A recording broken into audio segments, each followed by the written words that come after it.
So believe me, when I stay in the middle of the Times Square, I kind of remember very well.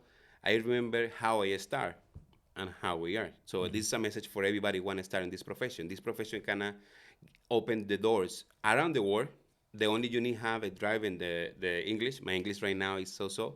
So, but in the general, like in that moment, I never imagined how far I can be.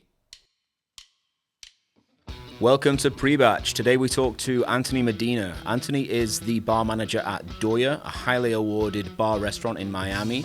He's also the US ambassador for 100% Chef.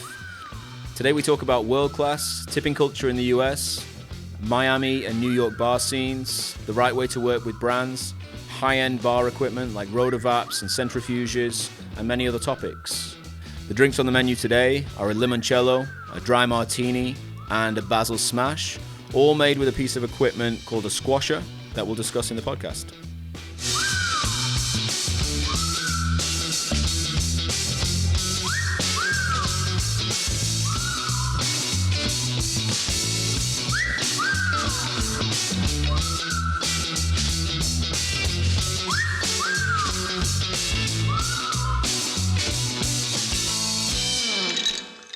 Anthony Medina, thanks for joining us. How man. are you, sir? Thank you for inviting me. Very good, man. Nice to meet you. We only met today. Very nice to meet you. As well. So I will have introduced you just before this. I'll do a little introduction, but just tell us a little bit about yourself. I know like you came up in Venezuela, but you spent a lot of time in the States. So Yes. So everything started 2002 in Venezuela, and my service in military. So from there, I started visit and be curious about the names. For example, they create like explosion, like a gin and tonic. For example, for me, yeah, was interesting because when I listened the first moment in the gin and tonic, I imagine like fires and the beautiful colors, fancy presentation, and that was the most simple and easy cocktail. The another topic was the first moment I saw the guests interact in the interaction with the bartender, the guests laughing, the bartender receive tips, and the alcohol. So for me, they changed my mind, and I think that was the first click in my mind to start build this profession. Of course, in the first year, 2003, I'm start working more in the nightclubs, like for barback or everybody start. yeah. And from there, I see the dark part of this industry, so like the light knife. That was very hard, but very good as well, because in that moment, that transition 2005, I meet my mentor. So he have a academy, tubartender.com, that for long time in Venezuela, and he take to me and give me opportunity to start build like a for real, like a profession, how contacting, how driving the alcohol, because that was very important.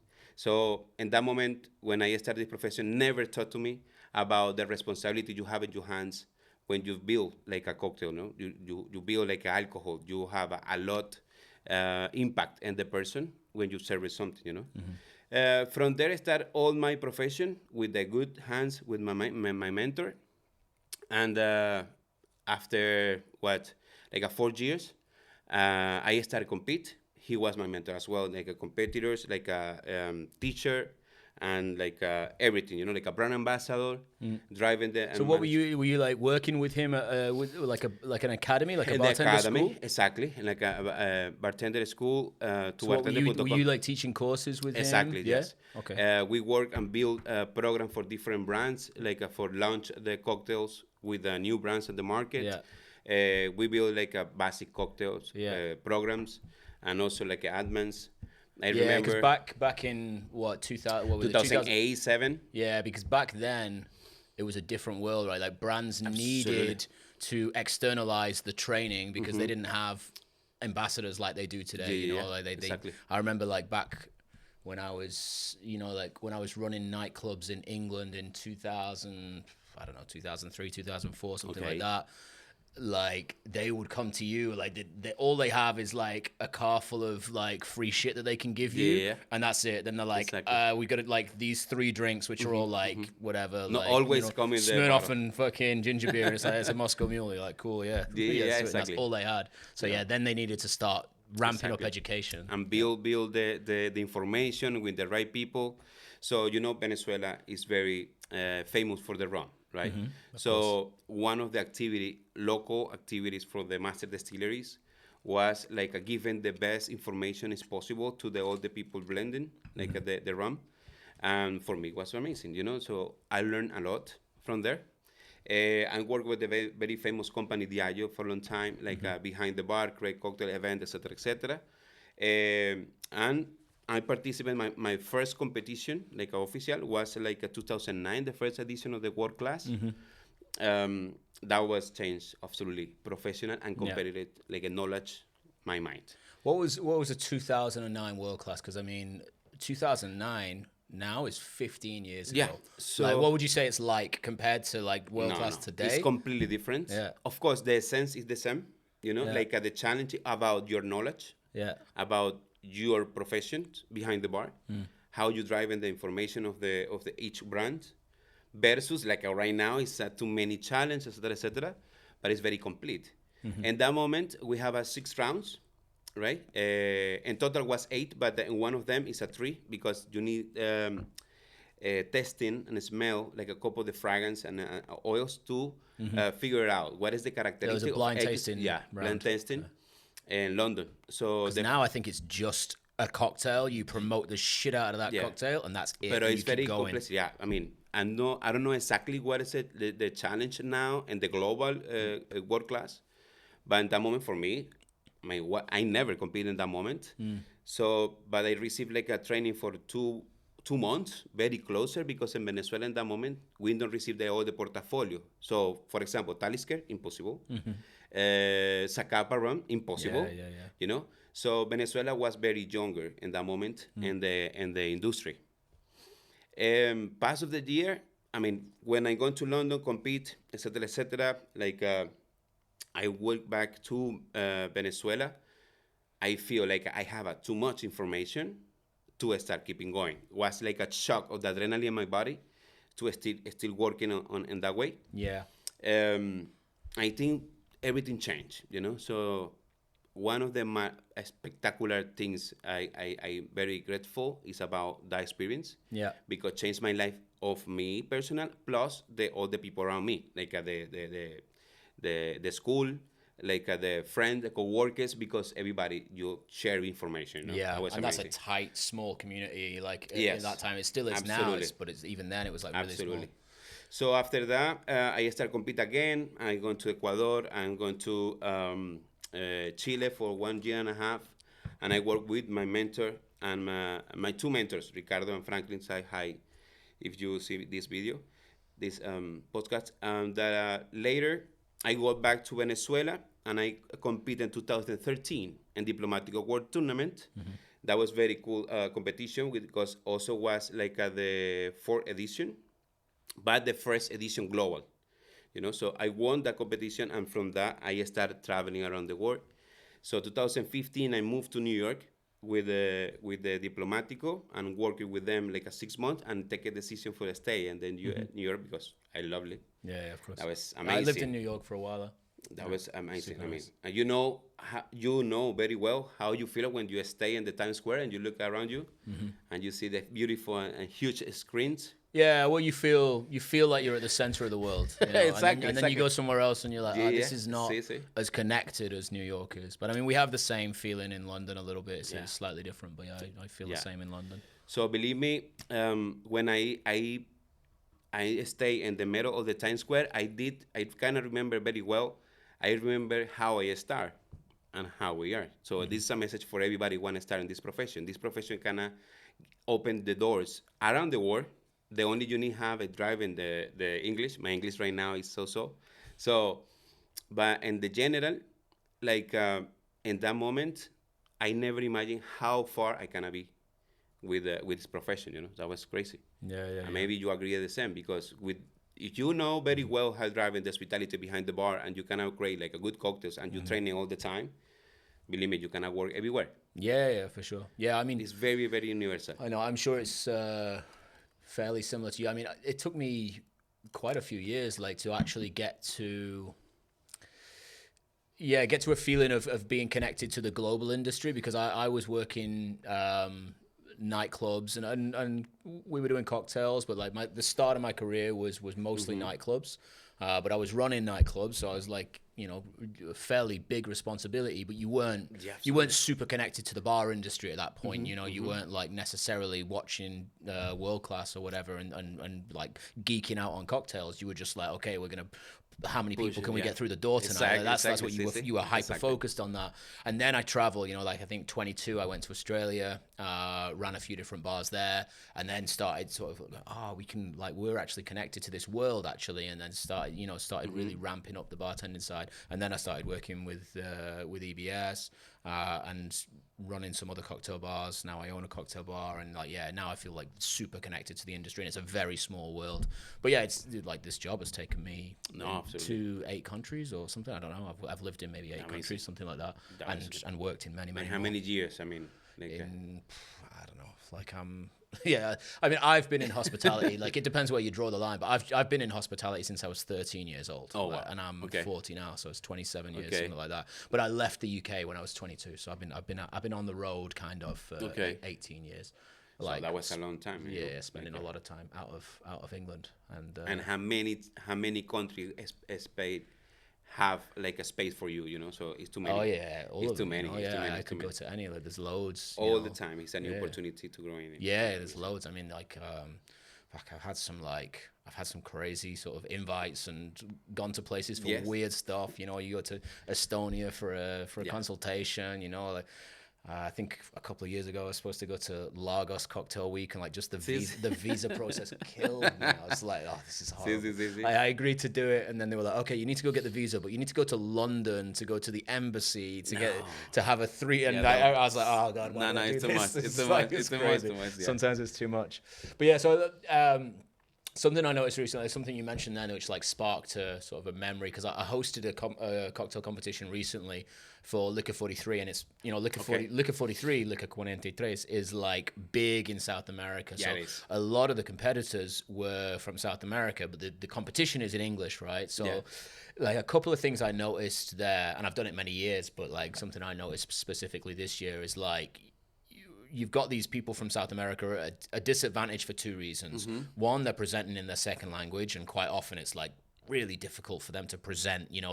They're battling it against, they're battling it cocktail for cocktail, but they also have to present, and now they have to do it in English, whereas the guy from the US is doing it in his native language. So you got that first thing, but then they've also got this availability problem as well, right? So because they're using spirits and ingredients from all over the place, they're in Europe doing this competition, and like they maybe get like 2 different mezcals, the 5 most popular tequilas. They're not getting like the Cascajuins and the Cayavente. All of that stuff comes straight to the US, straight to America, and skips South America. So you kind of don't get all this access. So I guess you noticed that when you did your first competition, you're like, wow, there's all this shit that we don't get here. It's a crazy when they start like your first competition. Always is a challenge, for sure. But more challenge is try to build the most significant performance from the judges, right? Yeah. And the Latin America, for sure, they have a lot of challenge, like you say. Too many brands skip like the Latin America for any reasons.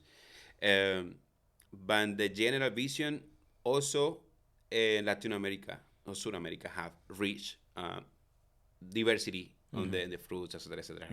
For sure. That was another good tools and good skills they have at Latin America to compete. Yeah, you definitely have more availability of like cool fresh stuff, cool fruits Absolutely. and stuff like Yeah, that. yeah. You definitely get that. But it's more the spirit side, like you were saying. Yeah, yeah. Like there's just loads of spirits that don't make it out there because the cost of exporting it and getting it through And customs essential is that just one, yeah. like, Yeah, yeah. you know, the brands are just like, nah, just No, no, send they don't have a it to sense. Germany. It's easier, you know, like, or It's send easy. it to the US. Yeah. They'll buy it.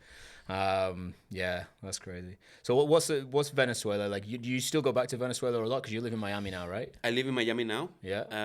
I have 10 years already in the US. Yeah. Almost 10 years. You got a passport?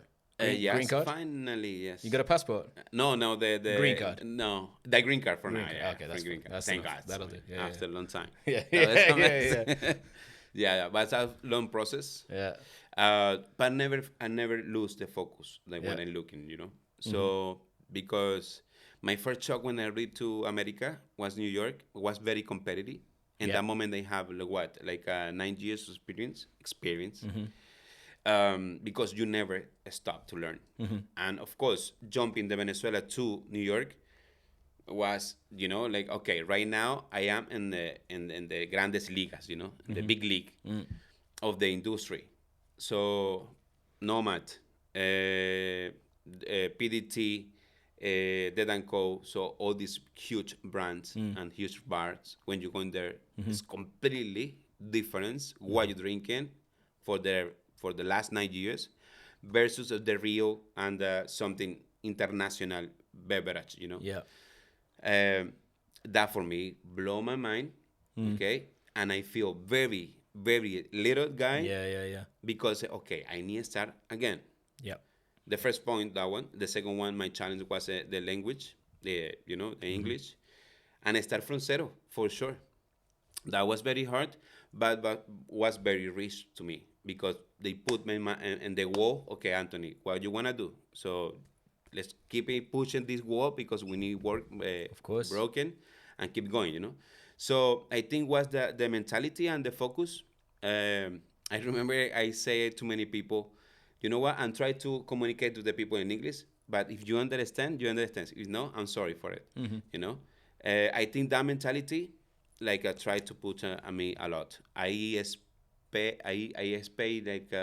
like probably 4 years, 3 years and a half to be on the front of the bar. Always I am in the service bar. You know, Yeah. so the work, the real work. Yeah. When I feel comfortable, I'm going to the front of the bar. So in New York, it's different, you know that. Yeah. It's very square in the communication hospitality to the language. You know? Yeah. It's And very important. they can afford to have all those layers. You know, you like in New York, you can expect to be a back bar for Yes, sir. 3 years, Sí. service bar for 3 more, Yeah, and yeah. then maybe you get on the Exactly. bar, and they can So afford it's to a do long that time. because they have choices. And Hundreds. that was another good point I learned from the hospitality, for the real growing with the knowledge in our industry. You need have a patience to growing and build your knowledge, you know, because your technique probably you applicate for in my case in the 9 years don't working at all. Don't working like, okay, you have the basic, like, okay, sweet combined with citrusy and you cannot build something, but about the best rum in the world, like a variety of this whiskey, everything changed my mind. You know, so that was very challenging to me because we don't use in Latin America amaros, aperitivos, camparis. Yeah. That was another level of flavors. When you arrive to America, you find in the well like a Fernet and Campari, Yeah, the first yeah. point. And if you go into the liquor room, it's like a 5 or 6 cases of those. So the volume, the consume, and the classic ingredients of the classic cocktails is every day, every moment, you know. Yeah. You get Fernet, surely, in Venezuela. Oh my God. You get No, Fernet. no, in Fernet, no. So I if would you have thought, cannot, because Argentina are like the biggest market Yeah, for but it, but I thought they even make it in Argentina. I would have Yeah, thought they but- at least get it to Venezuela. No, believe me, like the bitterness right now probably they Because kind you of love feel sweet. That's why. Like, I mean, yeah, Venezuela Latin is very America. sweet. Like Yeah, it's yeah, like a yeah, rum, okay. like Yeah, a you know, like a beer, like a sangria, something like Yeah. that. You know, so Okay. like a bitterness, like a classic. Probably right now they kind of figure it out. Yeah, they're getting Probably just a few but years in my behind in me. my in my years, no. But yeah, I think that the mentality in New York, even if like I would say there's there's there's potentially better bars in London. I don't care. I'll say it. Like that if you go to London, I think like the standard of drinks in general is better than New York as a whole. There's definitely great bars in New York, but I'd say there's probably some more in London. And I would say even if you go from London to New York, they would still look down on you because that's just the attitude. The attitude in New York is like, but this is New York. And you're like, I came from London, and they're like, but this is New York. And you're like, New York. Okay, like, why are you being an asshole? It's a big truth. They think like London is a village or something. Yeah. You're like, no, dude, it's bigger than New York. Yeah, it's true. It's true. This is New York. New York is New York, and the rest is like, all right, cool. You got it, bro. Yeah, so that's just the mentality there. Yeah. But you do feel small. You're right. When you go into a bar, like when I was trying to like sort of network and get around and like speak to people and stuff, it's like like you get to know people over time. I got to know Steve Schneider a little bit and some of the other guys from Employees Only. Okay. And I used to go to PDT a lot. Like I was Double Chicken Please was after my time. I left by that time. But and Katana Kitten was another one. You worked at Bathtub Gin, right? Yes, I worked in Bathtub Gin for a year to almost like 2 years. Yeah. And in that corporation, like they are owner of the Ulysses and a couple of the brands. One of the most famous was the Blacktail. Yeah, remember? One of the classic that closed, right? Yeah, the close. Of course, Dead Rabbit. Like with all those, like there was a few like high-end tiki places that just all went. They have, was it COVID that just took everyone out? I think was different point. I don't want to say something wrong, no? The death of tiki. You can say it, man. But in that moment was very hard and very expensive area as well, And of course, it's not easy. It's beautiful bar, beautiful. But I remember they were at like $18 when everybody else was at $16 because they very had like expensive. crazy, but believe me, like the quality of those. Yeah, for sure. But it was just like bad timing. Well, in Bathtub Gin, I learned a lot how driving like that style, the high volume cocktails or mixology flavors and the creativity. But in the umbrella, you have the best of the best on the city. I learning a lot the structures, the methods, like the following, the management internal, the setup. That was very, very good for me because from there I take it the most rich I implement now. That was a good thing, like you need be humble in the process to learn. Take out of the water of the glass and start recollect a lot of information. Well, New York will humble anyone. It doesn't matter. It doesn't matter how big. They give you. Doesn't matter how big your ego is. Like they will humble you. Yeah. And also, I always say, New York is not to everybody. No. It's very important that people understand this. Like it's also for me. I see it as a period in time where it's like it's not just not for everybody. It's like it was for me for 2 years, and then it's like I was like. I need to like get out of here before I start being a complete asshole to everybody. I find myself not saying please or thank you anymore because in New York you don't say that. You don't even speak to the guy in the store. You put like the bottle of water down or the coffee and you just like put it down and he puts his hand out for the money and you give him the money and then you walk out and no one says a word. Everything's very cool. After like a couple of years I was like, okay, like then I'd go home, I'd go back to England. You walk into a shop and they're like, all right, love. And I'm like, hey, how you doing? And they're like, oh, just that is it? And you're like, yeah. And then, it's £2.50. And you're like, okay. And you're like, you had this whole conversation and you feel like, oh shit, like that's real life. Oh, drinks. Amazing. There you go. It's a happy hour time. That's awesome. Thank you, as sir. I said, drinks as Thank well. You, sir. It was Thank fortuitous. You, sir. Thank you, sir. Cheers, sir. Cheers, man. Cheers. What are we drinking? So we drink here like a very easy limoncello. Okay. No complicate. Very softer. You don't need too much time. Yeah, so normally you made this in like what, 10 minutes or something? No.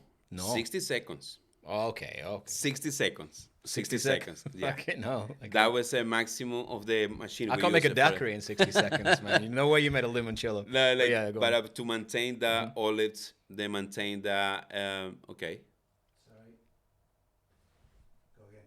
Again? Okay. Yeah, sorry. Okay. No, like for create this consistency, and 60 seconds you need equipment, like you know, like a very very nice equipment. No? Yeah. So tell us, it's a squasher, right? Well, yes, the first one, squasher is a machine very new in the market. You know, in a sense, like the main idea with this is produce quality from the essence, like a DNA, like a oils, or the particular molecular particular of the pills, herbs, you know, spices, to impregnate, like infuse and quickly, without temperature. No, you don't need like a big freezer. You don't need like a big hot. You know. Yeah. Sometimes in those expression, the alcohol or the body take it like a stress, you know, or evaporation. In this case, we have just vodka with the lemon peel and simple syrup. Do you put everything in the bag and do it? Or Everything in the bag, and 60 seconds you have, because and that's it. And then you just take out the lemon peels. Exactly. And that's done. So like the cup of the palette. Yeah. So inside it's very similar the back of this the sous vide, like a vacuum. Bag. But it's a special bag just it's for a that. special bag because I have a little bit filter in one of the part in the rim. So you put it there, you close the window, and 60 seconds you cannot configure at the time, 50 seconds, 30 seconds, 16, whatever, or depend what you're looking for. Yeah.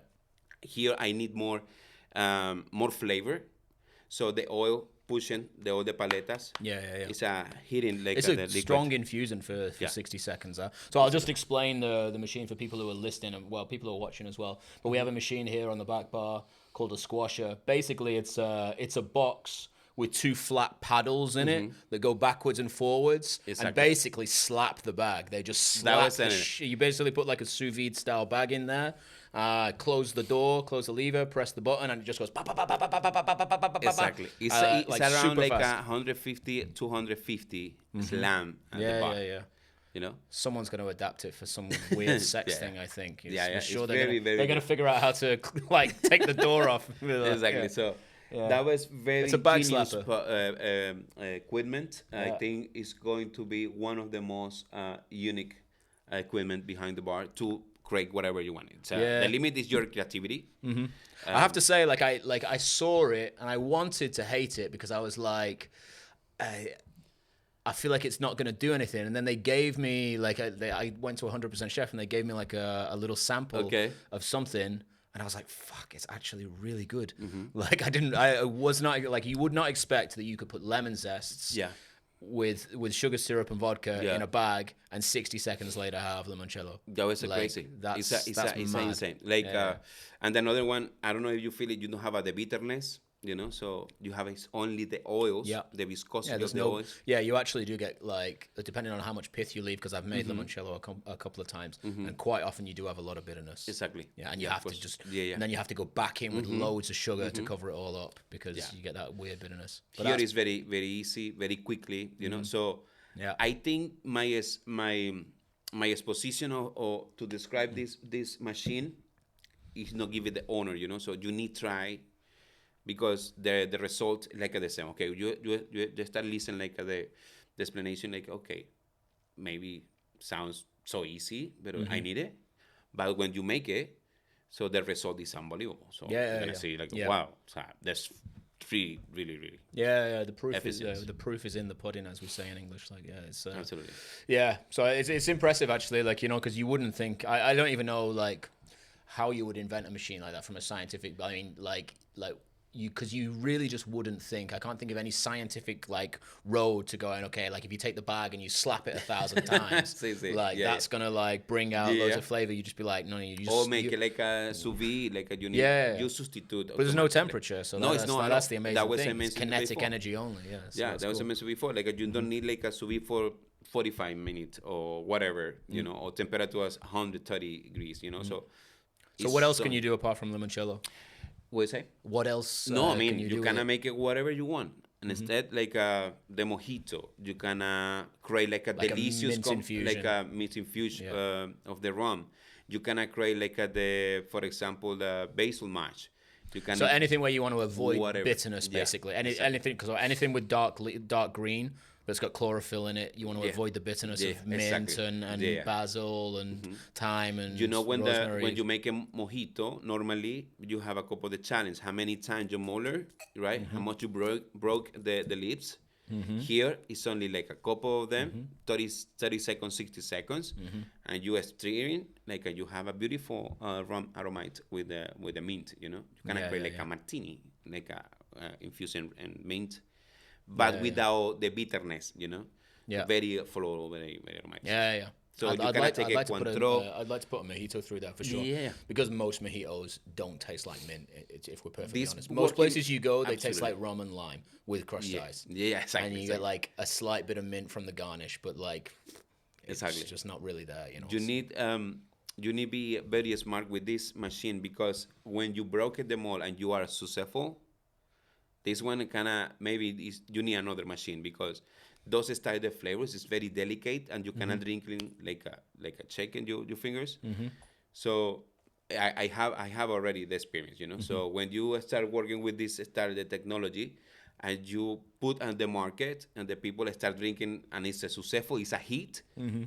So the limit is already there. So you need add another one, you know. So you need to be very smart. Like for example, for the special cocktail, it's amazing. For the one cocktail and the menu, I recommend very well, you know, because that's very nice. Like for example, martini, one dry martini or dirty martini with this squisher is amazing as well. Yeah, how would you do a dirty martini? Just put olive brine in there. With the olive, or with the olives, and with lemon zest as well. Yes. Yeah. So like a little bit, squash it. Yeah. When you're drinking, it's amazing. And you do it a la carte. You do it like to serve. It's not for the prep. It's for the bar top. Exactly. It's very important, and it's comfortable as well. So don't have too many space. You know. Yeah, so it's pretty good. It's pretty good. Yeah. What is it? Like 2 foot deep? It's smaller. I mean, I guarantee to you. It's well designed actually, because it's long and narrow. So you just put it on the back bar, exactly. slide it in, bim It's bam. very, very comfortable, and it's very nice to store it. Also, one of the another benefits is that you can pre-batch. What does that mean? You can take the bags, okay, for the cheap. For example, normally you know how much you sell for X cocktail. 30 margarita, 50 margaritas. You can make it like a 20 or 30, right? This cocktail already, aromates, and you put in the storage, and you receive the order, you take it the bag, and you put in the cocktail and the glass, and that's it. You know? Yeah. Or you can infuse, and you can drain it, you can bottle it, and you can serve it. So you have a very, very nice, space, and the work with that. What size are the bags? It's like a capacity for one cocktail, probably 120 ml maximum. Okay. Recommend, because if not, don't close it very well. Yeah. That's very important, you know. Yeah. So you need to give space to the palate, to the squasher. At a time, basically. Yeah. Okay. Yeah, it's cool. It's a surprisingly effective machine. Yeah, absolutely. And to be perfectly honest, I saw it and I'm like, that's kind of stupid. But then you taste it and you're like, okay. Was very smart. I give in. Yeah. I agree. I'm in. Let's go. All right. So you're in Miami now? Yeah, I'm in Miami. In Wynwood? I'm Wynwood. I love Wynwood. You said you were where? My lab is in the same floor. Yeah. Where you have a EBS Academy. Yeah, back in the day. Yeah. Before COVID. Yeah. So that's like just right at the end of that main street, right? Yeah. Yeah. So you have a lab down there for Doya. Yeah. Yeah. Okay. So you have your own lab. That's amazing. I have everything there, you know. So that was my musa over there, my team, and we building all the strategy, ideas, etc., you know. Yeah. How would you compare Miami to New York, like bar culture or city or? I both? think right now it's not fair. We cannot compare it because right now Miami have two things I love it a lot. First is the hospitality. We enjoy together every moment, and we support each other, like all the activities, the guest bartender, master classes, etc. You know, that was the first point. The second one is like the industry is growing more and more, and knowledge and the new proposal for the market. I don't know when was the last time you'll be there? 2020, I guess, just before COVID, whenever that was. So for sure, it's a completely different. Wynwood is not the same. Wynwood isn't the same. No, senor. Imagine I saw the different 2021 to 2024. Yeah. In 3 years happened too many things. in 3 years. Imagine you, like you come in before, you have a 220, like at the background, So it's completely different. So the industry changed and the proposal of the market. So more creativity. Yeah. The concept of the bars is more smaller, more you can cash out better. So it's getting more like New York. Yeah, okay. Absolutely. Yeah. Because a lot of talent coming from there, a lot of talent coming from Spain, a lot of talent from Italy. Yeah, well, employees only just opened up last time I was there. Well, no. Was there for a long time? They closed already. They closed? Ago. Yeah. Oh, did employees they? only in Miami. Yeah, long time ago. So one of the was the co-worker or bar manager and the employees only for that time. He opened their own bar. It's a Swiss bar. That's very good. It's a very good classic cocktail bar. And he opened the second location. So our industry is growing up. That is very cool, It's very cool. And business, insane as well. Yeah. Quality, diversity, of course. For that reason, I say it's not fair compared with New York. New York is like a very cosmopolitan city. It's such a different culture. Yeah, like it's like a different country, man. We're talking about 300 language in one city. In Miami? No, in New York. In New York, So it's impossible you cannot... in Miami, it's just two, right? English and Spanish. Exactly. And Cubano. No, a lot European guys, like Russian people, Italian people. So people who like to show their money on the beach. They're real, yes. Yeah, for sure. But New York, yes, I mean, it's very multicultural. In one street, you find in New York 350 best. In one corner. Yeah. In Miami, we have only now. It's a Café La Trova. Yeah. But in the rest, it's Was Sweet Liberty on there at some point? Sweet Liberty, was a long time ago. Yeah. Was in the same. Who was that? I'm trying to think of the bars I used to go to when I was there. But yeah, Sweet Liberty was There was a Liberty maybe, like a Swiss bar as well, like a Café La Trova. That style is so different. Broken Shaker. Massive. Broken Shaker. I used to go there. Broken Shaker. Yeah. Yeah. But Sweet Liberty's like way different. One of the classics, New York, and it's massive. It's like so much bigger than any bar in New York. Exactly. It feels like there's not a single bar in New York with more than 120 capacity. Like that's like the maximum. Everyone's like, fucking the rent must be so high that they're like, we've got 70 square meters and then that's it. That's all we can afford to pay rent for. And we just squeeze as many people as you possibly can. Sometimes you sit on like a two-top in New York and there's like literally your shoulder is touching some stranger. No, and you're like, this is like acceptable in New York. But in that moment, it never happened. And for example, the Sweet Liberty, when they open and will be famous or be in the list or was in the list, they asked you how many cocktail bar in Miami in that moment. Like a 3 or 4, something maximum. Yeah. Not too much, So it's a reference, but the good reference, But the food culture in Miami is really good. Like, it's definitely like that down Wynwood, like that street. Yeah, that's for sure. That's really banging. There's a lot of cultures. There's a lot of great food there, and the drink level is always like of a reasonable standard. And this is throughout the US, and it always has been. Way before it was in New York, where like you can get a decent cocktail pretty much anywhere. Decent, Absolutely. It's not going to break any world records or anything, but it'd be decent. It'd be all right. But for example, what you say, like also Brickell.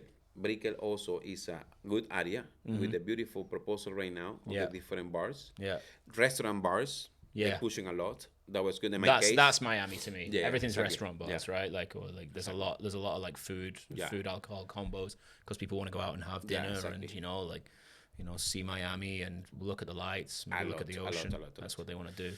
And then they go to a club afterwards. That's the Miami style. That was in Miami. You describe absolutely 100% restaurant, Miami. drinks, and then it's like, then you make the decision, like, is this going to go home or go club? That's it. Yeah. Or am I just going to drive around in the fucking Rolls Royce up and down the strip and flash some cash? Yeah, that's funny. And I was in like Vegas. Do you know Vlad Buryanov? Slick bartender? No, he's the guy who used to own the school that we had in EBS. So like, when I used to go to New York, I would to Miami, like I'd be with him. Okay. And we'd also be in Las Vegas together as well. And Vegas is a similar vibe. I never meet him, but I know who was the teacher of he's a very friend of mine, Raul Guzman. Yeah, I know Raul. Yeah, of course you know Raul. Yeah. Raul's Puerto Rican, right? No, Venezuela. He's Venezuelan as well. Guzman, sí. Sorry, Raul. That was a joke. Don't worry. Sorry, man. I do. I pay attention. I promise. Exactly. Yeah. No, Raul's a fucking cool guy, man. Is he back in Venezuela now? No, he is still in Miami? Oh, is he still? Briggs, yeah. Oh, that's amazing. Yeah, with the he's beautiful a fucking great comadre. guy. That's good. Yeah, we'll talk about. Let's tell me about Doya. How did you get into it? What's the concept? Okay, Doya is a Turkish and Greek restaurant. We opened the May of the 2021. Don't the Turkish and the Greek hate each other? Yeah, it is. It is. Yeah. Like So you combine their foods. Sí, sí. Like the idea was very smart for the owners. Erhan Kostepen is a chef. Of course, Rob Van der Bleek and Jerry and the moment, Jerry Buck. Those guys have a long history behind this industry of hospitality. But Chef Erhan is very creative by the traditional Turkish food plus the Greek. So they combine and they create like an agency restaurant. And the proposal of the beverage was gin, because I have the background of the battle gin. So we create like the only gin bar or gin restaurant focus on the diversity of the Mediterranean flavors, etc., etc. We have right now 245 labels of gin, so everything is unique. Like about the small batch gin, not too much commercial. If we have a commercial, we have the most icon gin or most famous, But the rest, we try to put like something education for our guests to teach him like how old is a gin is one of the most older beverage in the world, and nobody know. Exist like a Plymouth gin on a Navy Stray style, So that was very cool program, and I think in the last 3 years we did a very good job. Yeah. Okay. So, did you develop the menu to go hand in hand with the food? Is it supposed to be food paired, or is it more gin forward, or? No, it depends. Yeah. I mean, our focus is gin and tonic and martinis. Yeah. But of course, the Mediterranean or our proposal is a sharing food.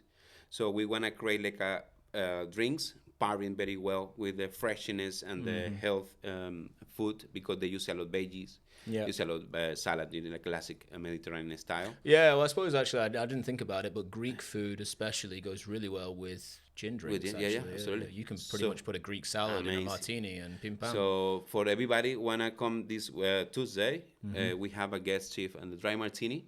Oh, yeah. So I have one of the cocktails is a dry Greek martini. Is the name. This is amazing. If you're listening to this, that already happened like weeks ago. So it's already too late. But what was the drink again? It's a dry Greek martini. Yeah. So we squeeze like the tomato juice, cucumber, and we create like a feta syrup. Yeah. With tequila blanco. Yeah, that's cool, man. So we pairing with the crushed pepper. Feta cheese, olives with pickles. So that was very cool and very fun, a cocktail for sure. Yeah, and you're doing it a dry martini, right? Which is very poignant, because they do loads of dry martinis, and they usually, like, if they still do, like, they usually have a big wheel of cheese on the bar. I don't know if you've seen that. And they just whenever you go in there, there's like this big wheel of cheese. This generation of the dry martini, the dirty martini. Yeah. So everybody love it with the cheese and the pickles, etc., etc. So from there coming the idea. We launched the special probably 1 month ago and was successful for sure. Yeah. Have you been to Dry Martini recently? Yes, I did yesterday. Yeah. Last night. Is it still all old guys there? No, I meet it's younger guys Eddie, now. Eddie. Okay. Eddie. I meet Eddie. Yeah. I think it's Eddie. I'm sorry. Yeah. I have a bad memory for the names. That's okay. But he was like a very cool guy. He gave me like a tour for all Dry Martini. It's a long history there. Yeah. Long history. So it's an icon gin, like a very famous. Thank you so much, sir. Thank you. Oh, speaking of Dry Martinis. Yeah. You read our mind. That was amazing. Yeah. That was good. Thank you so much. It's almost like he's in the corner listening to us. It's the magic. But yes, like I never see like bottles like in the 69. Those items was vintage. Imagine. Yeah. So it's like probably 100 years or 40, 50, 60 years old. One bottle. That was insane. I mean, like the label, the liquid is a little bit finished. I mean, that was very good. Yeah, yeah. Very, Of very gin. Of gin. In of bottles? The gin. In bottles. So like, Yeah, and the vermouth. Yeah. Like I saw the first bottle of the Dolin vermouth. The Nolly Pratt, very older. So that was very cool. So a lot history over there. Yeah. A lot. That's very cool. Yeah, no, they have some old stuff there. Some real Salvatore Calabrese stuff. Yeah, something like that. Cheers, sir. Cheers, man. Cheers, cheers. Cheers, guys. Ooh. Dry martini. Yeah. Vermouth. That's a sharp. We took a sharp right turn from the limoncello. Limoncello was like super sweet, and then I was like, exactly. took the dry martini. Like, whoo. Exactly. Really dries you out. No, that's great. So have a vermouth gin with the lemon sets, and we pass for the squasher. Squasher as well. Yeah. Easy, you know. Yeah. I So mean, it's not necessary. You can squeeze it a little bit, and the top oils is already impregnated already in the product. You know. Yeah, I feel it kind of like, so to kind of explain. Oh shit!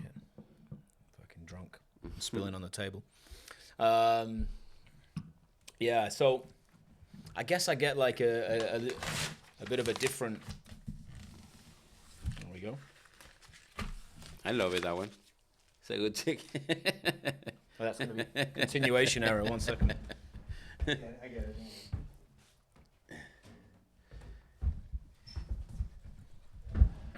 it. Yeah, I think the flavor is like, I'm trying to put my finger on it, because like, I suppose like you get citrus, but it's more integrated than just the squeeze over the top. It's like, yeah, it tastes like an infusion, I guess. But it sounds like infused, but it's like only what squashes 60 seconds. 30 seconds, sorry. Yeah, but again, it's cool because you don't get that. You don't get the bitterness that you would get from an infusion. That is very good. I mean, it's very delicate. It's very it's very it's very perfumey. Yeah. It's very dry. It's it's almost like you would expect if a gin was very lemon forward. It's like it's like very flavor dry extracted martini. almost. Yeah, no, that's cool, man. All right. So you're doing guest shift in dry martini, smashing out some gins. And then you're going back to Miami. You've been at Doya. I'm flying to Berlin. With the BCB. And after that, I'm going to the Holland. What's the plan for BCB? Tell me, what's your calendar? I need find I need accent to Tomas because he's driving all the agenda for. So Tomas is the owner or CEO of 100% CEO Chef. Of 100% Chef, yes. 100% barman. Yeah. So he's very fun, and because he told me, look, from the 8 in the morning to 9 to 6, we are in the office, but after 9 you have a visit the tour of the bar. So. We have a lot of activities, a lot. I mean, that was the idea, you know, like squeeze the most possible our visit here in Barcelona. Of course, in BCB as well. I never be there in Berlin. In BCB? Never. You've been in to Tales? In New York, yes. You've been to Tales? Yes, of course. And you've been to BCB Brooklyn? Yeah. Yeah. So I'll prepare you, like, the difference between BCB, Berlin, and Tales is like it's much more like a trade show. It's like huge, like, and it's in Berlin. In Berlin, it's massive. Like it's like if you got 15 BCB Brooklyns and smashed them all together in one giant building. Wow. Okay. It's like hundreds and hundreds of stands. You know, like that was amazing. Everyone is there. There's like loads of bartenders there, loads of brand ambassadors. Everyone from Europe goes to BCB. I would be there, but I've got our own company convention to do. Yeah, for sure. So I've got to prep. Last year I was there, but it's no, for sure. I'm going to find. I'll give you one piece of advice. Okay. Try and do all your business in the first day. Because day 2 and day 3, no one wants to talk shop anymore. They're all hungover and getting drunk again. They don't want to do anything. So day 1 is the day for doing business. Yeah. And then day 2 and day 3, it's super difficult to talk to someone. They're like, oh my God. Like, you know, like they're like, nah, I gave all my business cards out yesterday. It's okay. Just, you know, leave me alone now. So yeah, day 1 is the day. Yeah. But yeah, it's huge, man. It's massive. But yeah, it's a cool event. It is. I think Athens and Rome are like coming up now because they're not so big, and you get a bit more of a deeper Yeah. connection with people because BCB is so big that like. You know, like I see people that I haven't seen maybe since the last BCB, or I didn't see them until like since we did a guest shift or whatever. But you don't have time for more than a 5-minute conversation because you've got 6,000 other people to go see. Like, I've got to do this, I got to do this, and you're getting pulled in like 20 different directions. Yeah, but it's very fun. It's a super cool event. You need but it's not as polished. I would categorize it like this. Compared to Tails is like being front of house. You're getting treated like a guest. Yes. BCB is like being back of house. Okay. You're in the kitchen with the staff. You know, like, That was amazing. it's like they're just Fire. like they know that Yeah. you're hospo, so they're just like, here's a warehouse. Okay. You'll be fine. You know, like so it's a little bit like rough, like. But Berlin's like that. That's I what did Berlin already is. there 2 times. In New York, the BCB. Yeah. Amazing. Tales of the cocktail for me, the steroids of the event. You know. Yeah. It's massive. It's it's not to everybody as well. My first year, I enjoyed like 6 days. In Brooklyn. No, in New Orleans for Tales. the Tales. It's too fucking I hot, arrived man. like a Sunday. Yeah. The Tuesday night, I stay in my home. I'm in Yeah, the apartment. Yeah. Impossible somebody coming to take me out. For Yeah, man. sure, no. Me too. So it's impossible. Yeah. Wednesday, I feel very bad on Yeah. myself. Oh, Anthony, why you do that? I mean, what you need control more? It's insane. It's Yeah. insane. Yeah. It's blow your mind. So I survived. Yeah. Thank God I survived the week. The next year, was more delicate. Okay, I don't want to do it again 6 days. I want to do it like a 3 or 4. And that was amazing. It's enough. Three is enough, and honestly, It's enough. one of them will be productive, and like and another one might be like 20% productive, like worth being there, absolutely. and that's it. Then Yeah. it's like You need everything pick up else with is time. for fun, it's for parties yeah, and whatever, exactly. and maybe you need a day to recover. Because it's a lot, man. But yeah, I think my second year there, and I should have learned from the first year, but this first year I was okay. I was kind of like I played it safe, and then the second year I went to a tasting, and I'm really bad with tastings. I'm fine.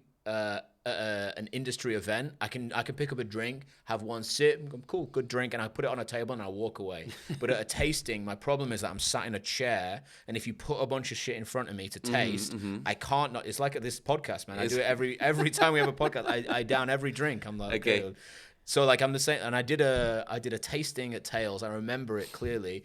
It was called Around the World in 30 Gins. It was a 30 gin tasting. It was 11 o'clock in the morning. And I drank every gin on the table. They were only like 15, 20 mil pours. But it's crazy. It's still 3/4 of a bottle of gin at 11 o'clock in the morning. And then afterwards, I was like, gosh. And you know what it's like when you stand up and then you realize how drunk you are? You're it's like, it's crazy. It's crazy. The whole day. So I really recommend that the people going there, like, take a water and sipping the cocktail, not finishing, because you're killing yourself. For sure. Also, it's you a lot. need water because it's like 45 degrees, or you would call it 100 degrees. Absolutely. Yeah. And insane humidity. Yeah. Like if you walk outside for 3 minutes, you need a change of clothes. It's crazy. It's crazy. Yeah. That's true. But yeah, Tales is a lot of fun. You know what BCB doesn't do? BCB has, and I don't know why this is. It's a strange phenomenon.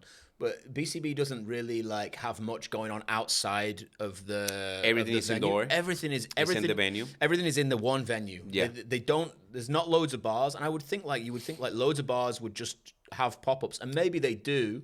Yeah, like, in New York they're doing. Brands have parties, yeah, but they don't advertise them on the website, and it must be something to do with BCB wanting to keep everything. Everything is indoor. Yeah, I mean, but everything is when you go, you always find out that like Fortaleza are doing a party over here, or Patron are doing a party over here, or like Grey Goose are doing this crazy party. They do crazy parties, but BCB don't promote it for them. Yeah, exactly.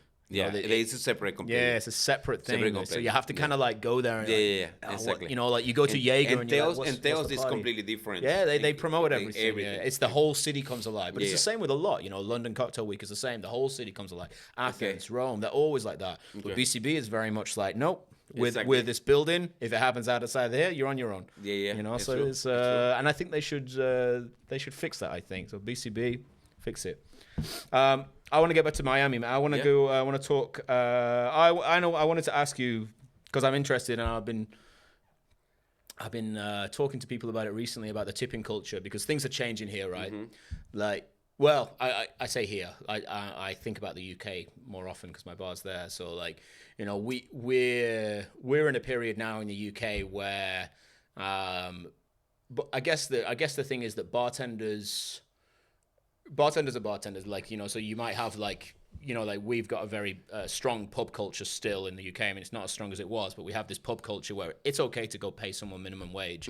But in a high-end cocktail bar, you don't pay them minimum wage, but you also kind of can't afford to just jack everybody's wages up. It depends on how much you're taking. So the thing that's happened in the UK now is like we've kind of, as we often do, we've gone halfway towards the US model, and now we do 10% service charge or 12.5% service charge. So basically what happens in the UK now, like my bar, for example, we pay people certainly above the minimum wage. Like most cocktail bars will pay, you know, maybe 10, 20% above the minimum wage. And then they put 10, 12.5% service charge on, which I kind of like, you know, like, first of all, I know that like bartenders are getting paid a lot more than they used to when I was doing it.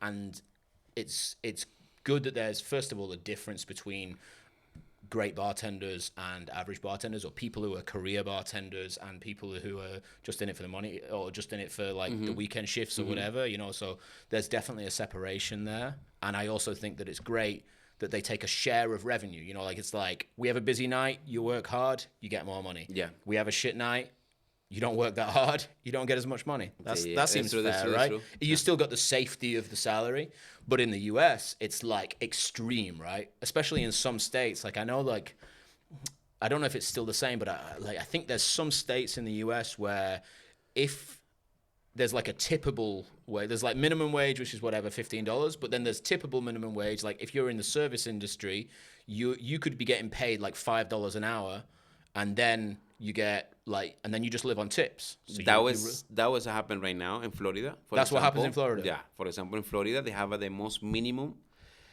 hour. You know. Yeah.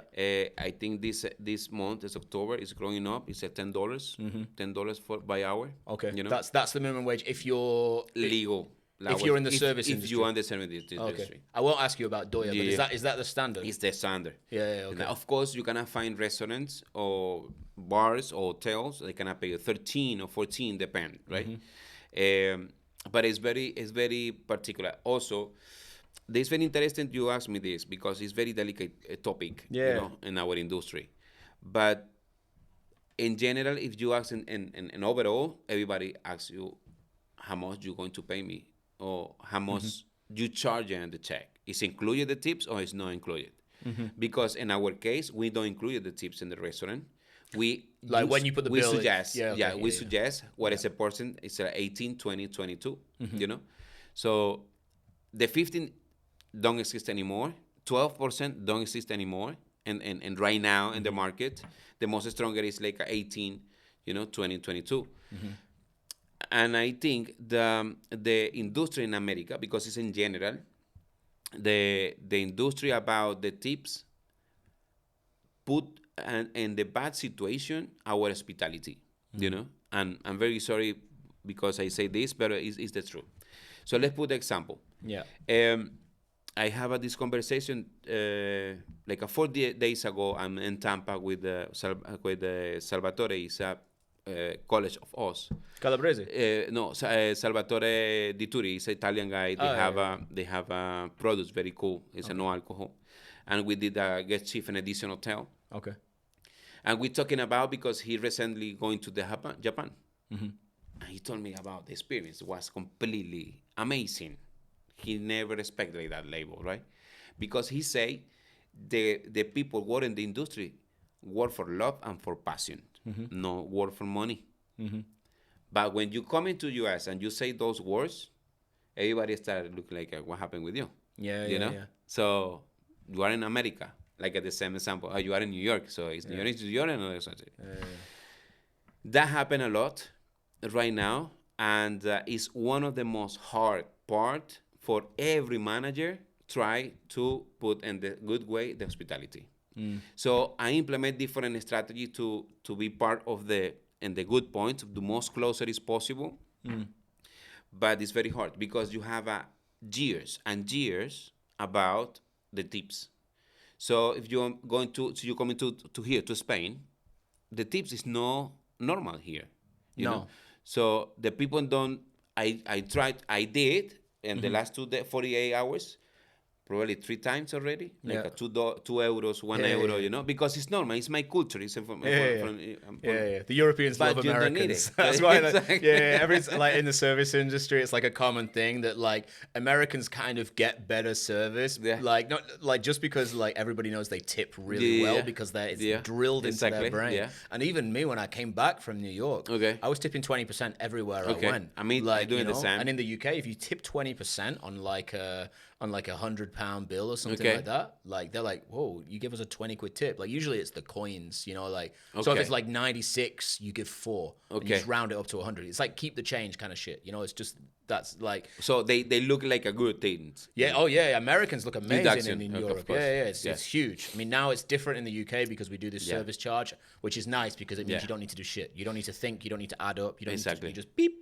You just go, But I think I think it's a very topic. I mean, we cannot spend here hours and hours to talking about this topic, because I want to know your point of view. I want to know the point of view from someone. I think in the good perception, we need to accept the value what we serve, what we propose, right? And everybody need have in the body like the honest, you know. We need to be honest with us, you know, and with what we're doing. Yeah. So I talk with my team. I know everybody here is student in different countries, different profession, and for X or Y, you know, you come into this country and to this place, and that was what it is, you know. So you need work like a server or bartender or barber, whatever. But that was short term, like about, okay, I'm here for 1 year because I need money, I need cash because my next goal is X. So if you work with me 1 year, please take it serious, you know. So you have the minimum wage plus tips. So don't expect receive tips if you don't doing a good service. That was mathematics. It's very simple, right? And try to figure out, given the skills to how you need to approach the guest, how much, what is ingredients, answer the right question of the guest. Or be honest with you. You know what? I don't have the answer for this question. Let me 5 minutes. I'm coming back. Okay. Yeah. So it's about a couple. It's not complicated. You know. So when you say try the guest, like at the same, if you feel if you're going to the home, you know. So it's like at the same. So, but not too many people understand, because I have probably 3 or 4 bad experience in the interview with the person, and the first question they make is how much I want. How much I make a week. Yeah. So you know already this person is not for your team. It's not what you're looking for. Maybe it's for another location. Maybe it's for another style of the bar or etc. But if you pretend approach to me and the only thing is I wanna know $2,000, $5,000, how much I want. So for me it's no space here. Because for me, it's more important your knowledge, you know. So how much you develop it, because the money coming always, brother. So the money, if you're doing the good things, everything coming in the good way for you. Yeah. So I have a guest, very humble in the dresses, and give me $150, and they drink only vodka soda, you know. So it's about how you transfer the feelings. Because you're in a high-end place, man. Exactly. People can tip crazy. So exactly, for sure. But also, is people don't tip $0, $2. I receive 75 cents, or the pennies, and they have the packet they put on it. But I have a team, staff. They don't want a server. The people don't tip it. Brother, it's your work. You know, you work like 6 hours a day. So it's impossible. I cannot sit at your table or at your bar, and the area of your bar, like the people only tipping. And what happened with the people not tipping? Because you did a service like to the London people, to the Germany people, to the French people, to everybody. Don't understand the tipping culture. Exactly. Yeah. You know, so what happened? So I want to understand why the people have that attitude, and it's very hard. It's very complicated to understand why the tips probably is the most horrible part in our industry, affect a lot of our industry versus the people. Because if you ask them like a waiter or bartender here in Spain, Barcelona, how you feel when you don't receive their tips?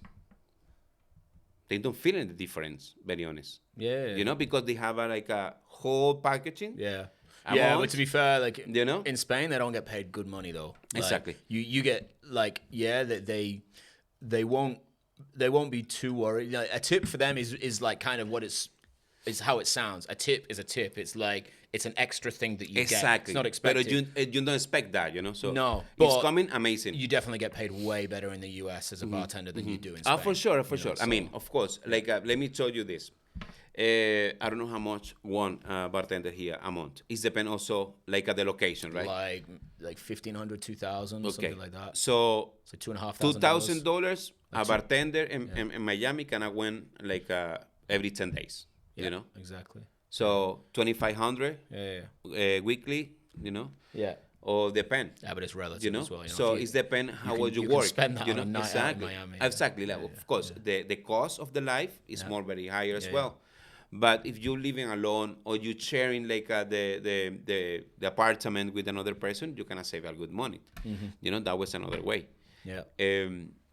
But that was a one wall separate the good servers and the compromise, like, you know, like the hospitality, the hospitality to the next level, and especially in America. So how do you split the tips? What's the normal system in the US? Because obviously you've got barbacks and runners, and we're doing per point. Like a point is I mean like a portion of of your position. Bartenders, barbacks, service assistant, drink runner, or food runners. Okay. You know, for the day that they work. So whatever that day is, everyone gets a percentage. Per hours, you know, everything is per hour, you know, plus the hours, you know, you work at 4 hours, including if you did like a prep shift during the day or something. Yes, like sir. That. Because otherwise no one's working prep. No, absolutely. I mean, you have two ways. You have one, of course, a restaurant or the owner of a restaurant never take it for the package to pay extra salary somebody if somebody cannot come in 2 hours before to make it, you know, prep, for example, you know. So it's very rare when that happen. But in a sense, the people make it the prep like a 2 hours and a half to 3 hours. That's coming from the tips. You know, it's a little bit. We pay for it. And everybody has the same page, you know.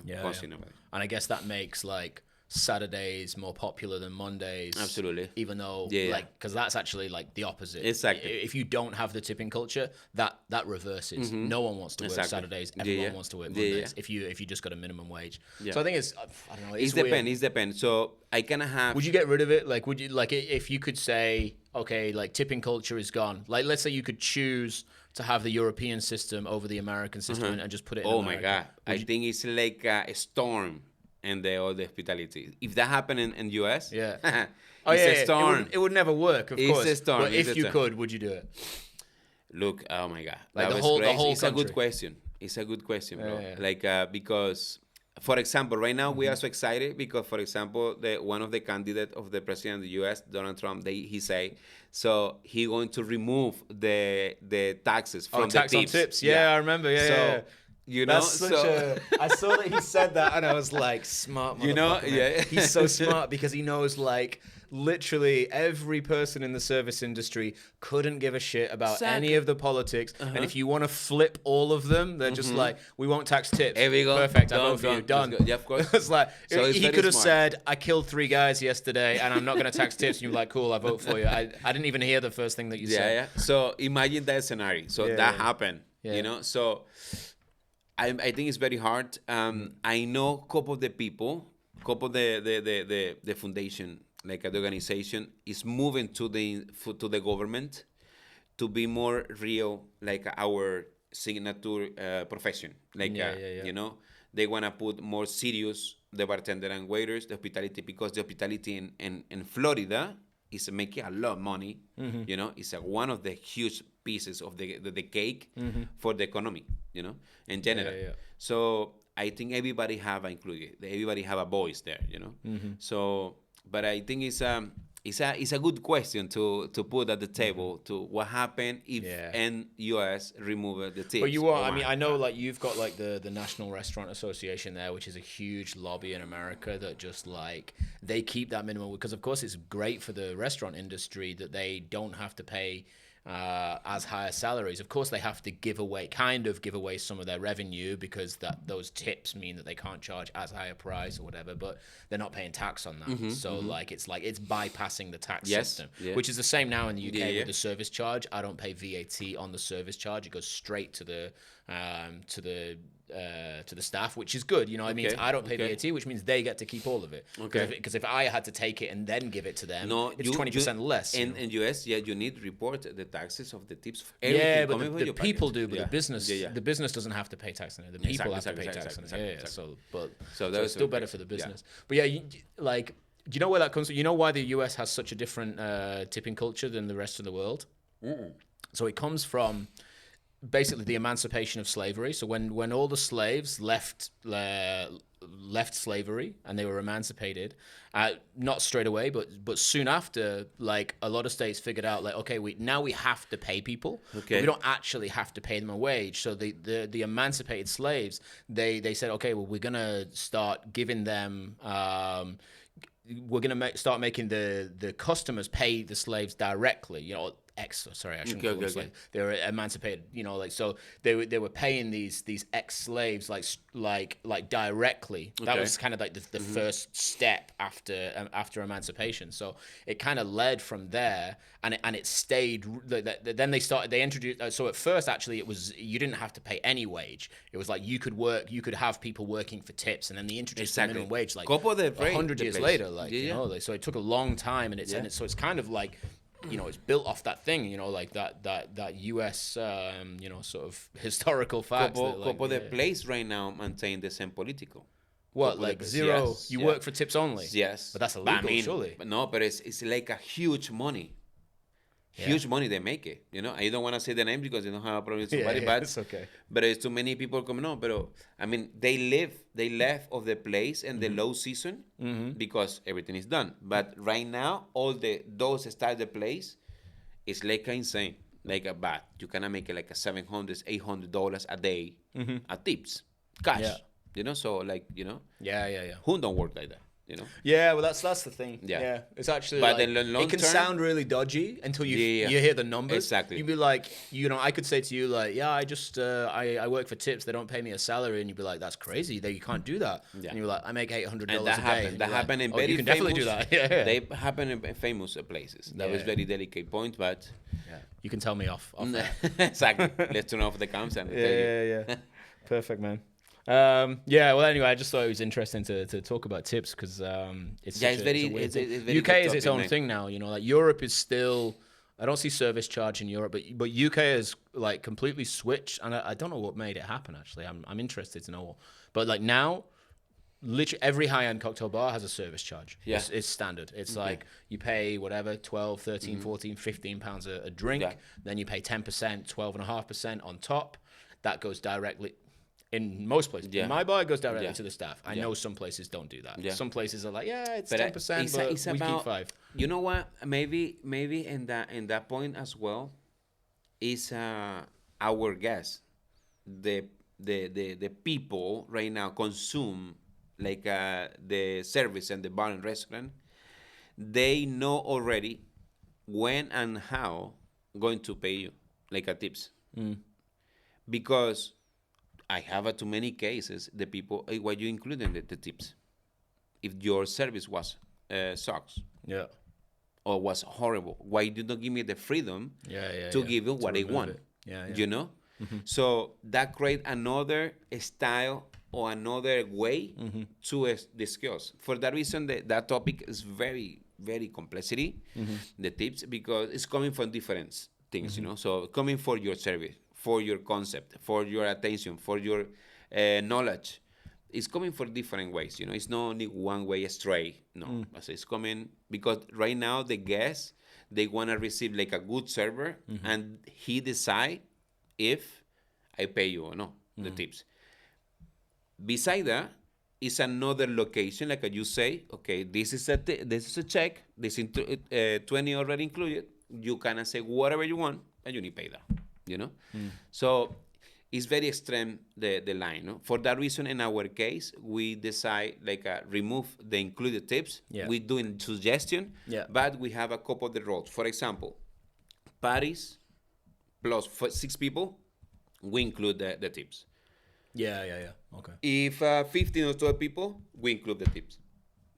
Yeah. If you have a big party, you have a tips. You know, more bigger, more tips. You know, because we have the pool. That was another thing. It's not individual tips. It's a pool tips in my bar and also the floor. Yeah, and any more than 6 people, like, I know this from both sides of the stick, but from the guest side, whenever there's like 6 people, I swear this happens every like I'll include like a 20-25% tip because I know there's 6 people here and someone's gonna miscalculate, and then it goes round the table, and then by the time like comes to the last person, he's just like pays the rest, and somehow there's not enough money like to cover the 20% tip, and I'm like, I put 25% in, so like who's not paid the right amount, and like there's too much maths and too many words. It's crazy. Just put it on the bill. Like absolutely, more than 6 people, it just gets annoying otherwise. Let's talk about equipment, man. I want to talk about. First of all, I want to know how you got into 100% Chef. Okay, how do you know 100% Chef? What's your position with them even? So I meet him in Las Vegas. Thomas Thomas in person, but of course I know the brand years ago. at the Vegas bar show. No. Just in Vegas. Yes, and the restaurant convention. The restaurant convention, exactly. Whatever it's called. So I meet him over there. But I meet 100% Chef 2018, 2007. What did you say? 100% Chef, yeah. 100% Chef. 100% Chef, yes. Yeah. Like, I started the equipment, and especially the glassware. Everything started with the glassware, like the fancy, the bird. Oh, yeah, of course, yeah. Did you remember? Yeah, the bird is nightjar, of course. Yeah, it was very classic, Everything started from there. I remember my strategy is a tip for everybody. You know this.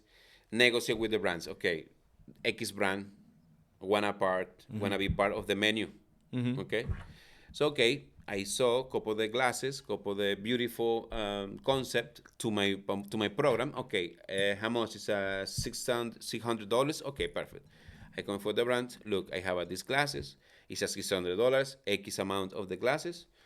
So you wanna put that part of this cocktail menu? Please help me and support me with this.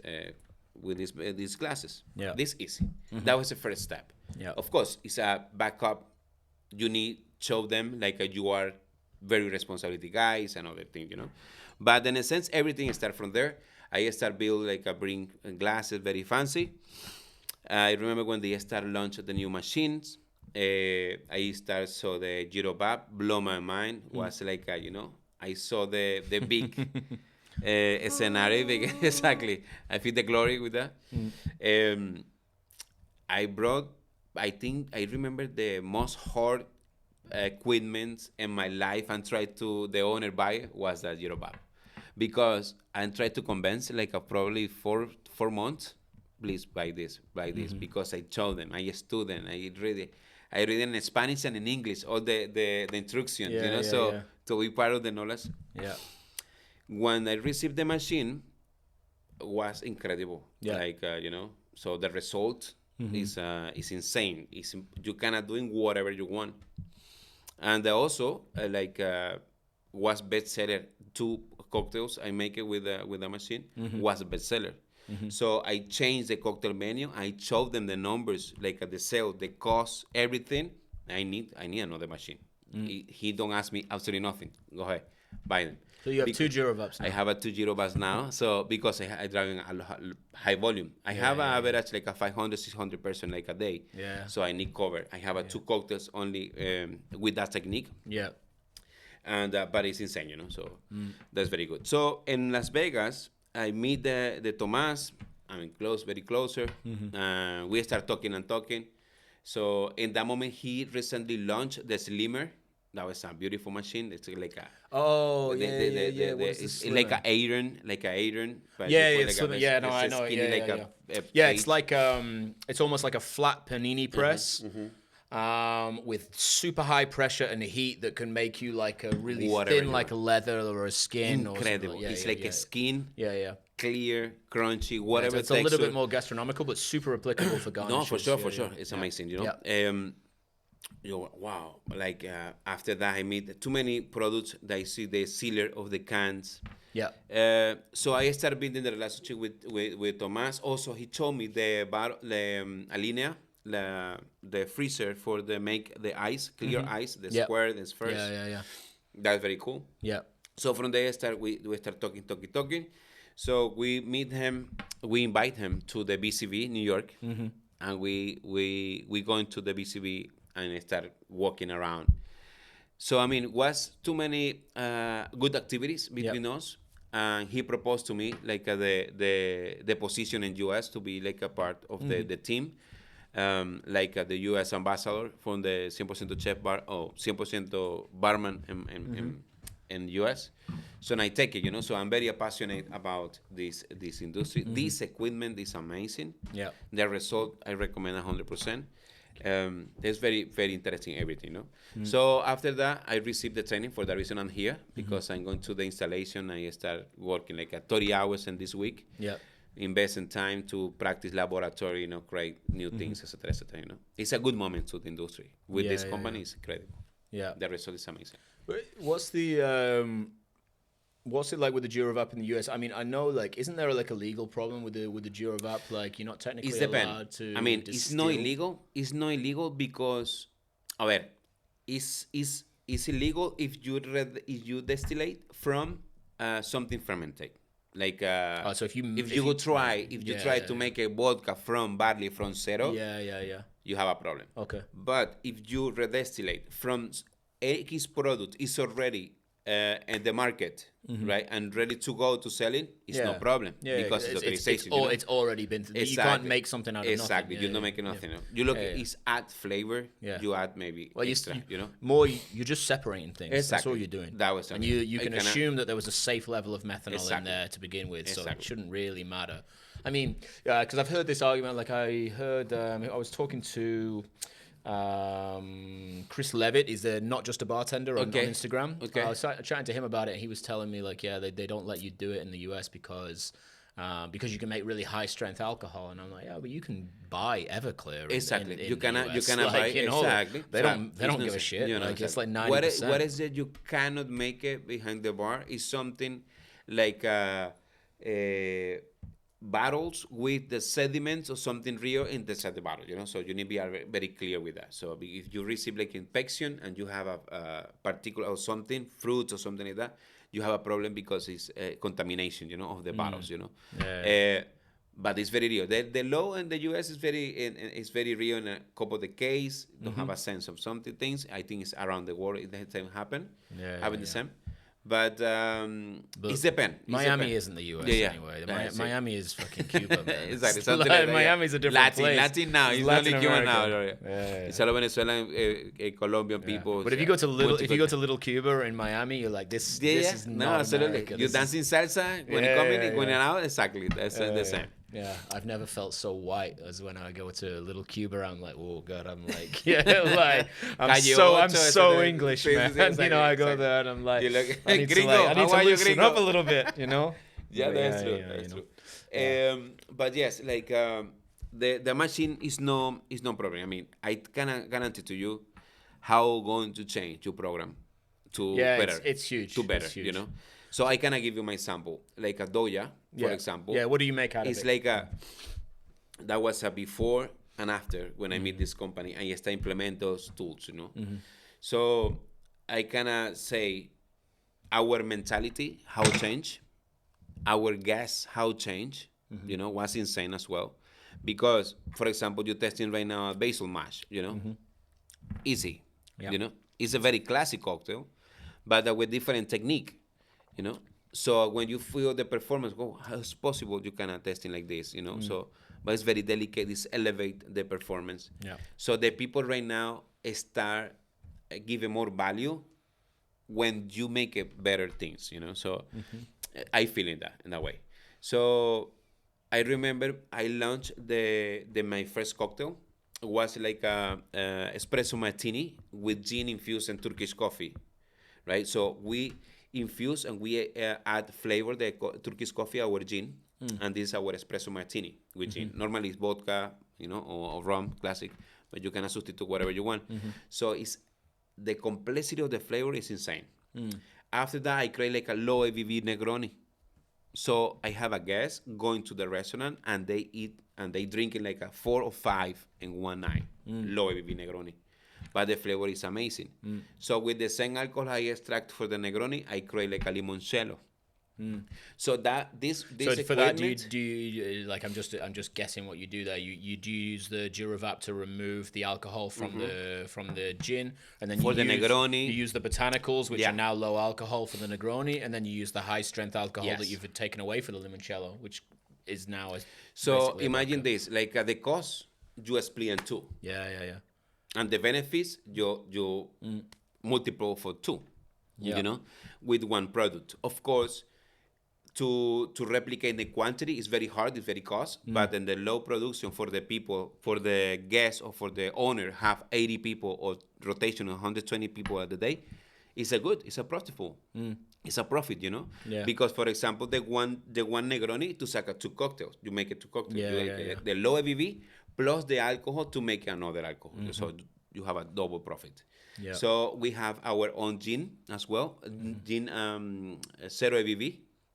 Like we infuse in a sense, we create our own botanicals with water, we redistillate. When you testing, it's like a gin. I love juniper, I love peels, the same essence of the gin and the gin, we create with the water, and you have the no alcohol. And right now in US, it's a huge, the no alcohol.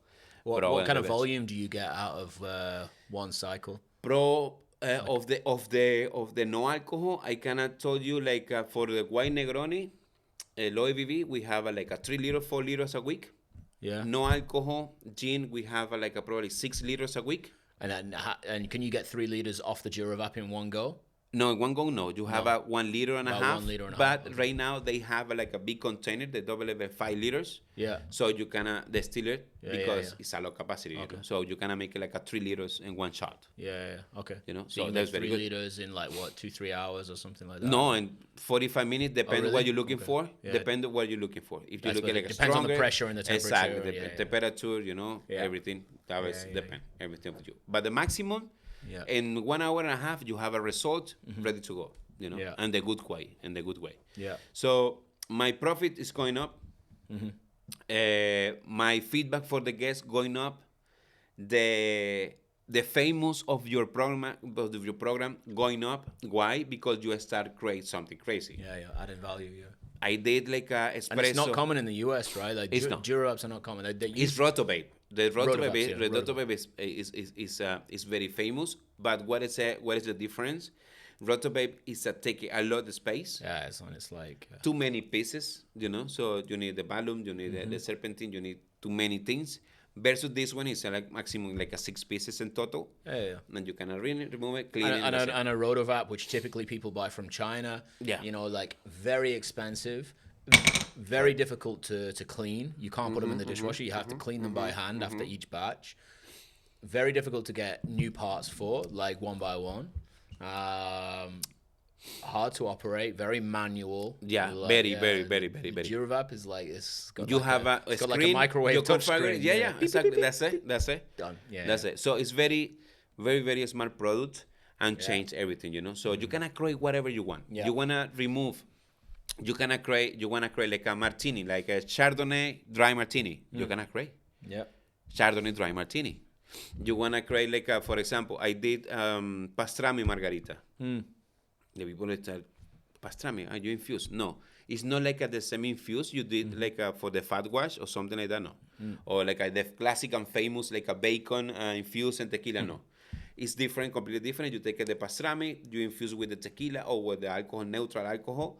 You close it, vacuum, the redistillate, and you have a pastrami in your face, but like a boom. How would you separate it? Because this is what I think people need to understand, because there's a barrier to entry, right? Like a Girovap is like $5,000, and you need to train all the staff. It's like $10,000 before you've even like got off the ground, right? So say for a pastrami, like I can infuse something with pastrami, but what's the flavor difference going to be between if I put pastrami in a bottle of gin and leave it for a week and fat wash it? First is the consistency. The second one is the color. So when you have something clear and clear like this clear with the flavor of pastrami, you say like what the fuck? How you do this, right? It's not all cloudy and fatty. You have a fatty, for sure it's going to like this. You know. So that was for more like you try to filter, never going to this, you know. Yeah. So that was one of the benefits when you redestilate. So clarity for sure. You know. Okay. So and also when you're testing and you try to clean and build the cocktail, that was amazing, you know. And I think on the taste, it's cleaner as well, right? It's a cleaner taste. You're almost getting like and you cannot regulate as well. Gin in that but you case. cannot regulate because normally you cannot receive like a 60% of the alcohol, maximum 70, 75, and you cannot dilute and you cannot do reduction. You cannot use it whatever you want. You want to reduce it like with wine. You want to reduce with vermouth. You want to reduce with water, whatever. But the most cool thing of this here is like you are the only person making the decision what you want to do. You know. So I use it like a mother alcohol. I use it like a small batch, very higher, and then use it like a dropper or 1/4. Or if I want to do like a batch, I dilute it and you use it like for the full base, you know, full base for the alcohol. So it's very versatile, you know, like the percent. When you mention about the cost, for me it's very cool, you know, because I happen the same. I passed already for that. You need to be more. We need to be more smart, but under the choose of the owner. The most smart like us, like for bartenders or manager, we need to work with the brands. I remember my first meeting.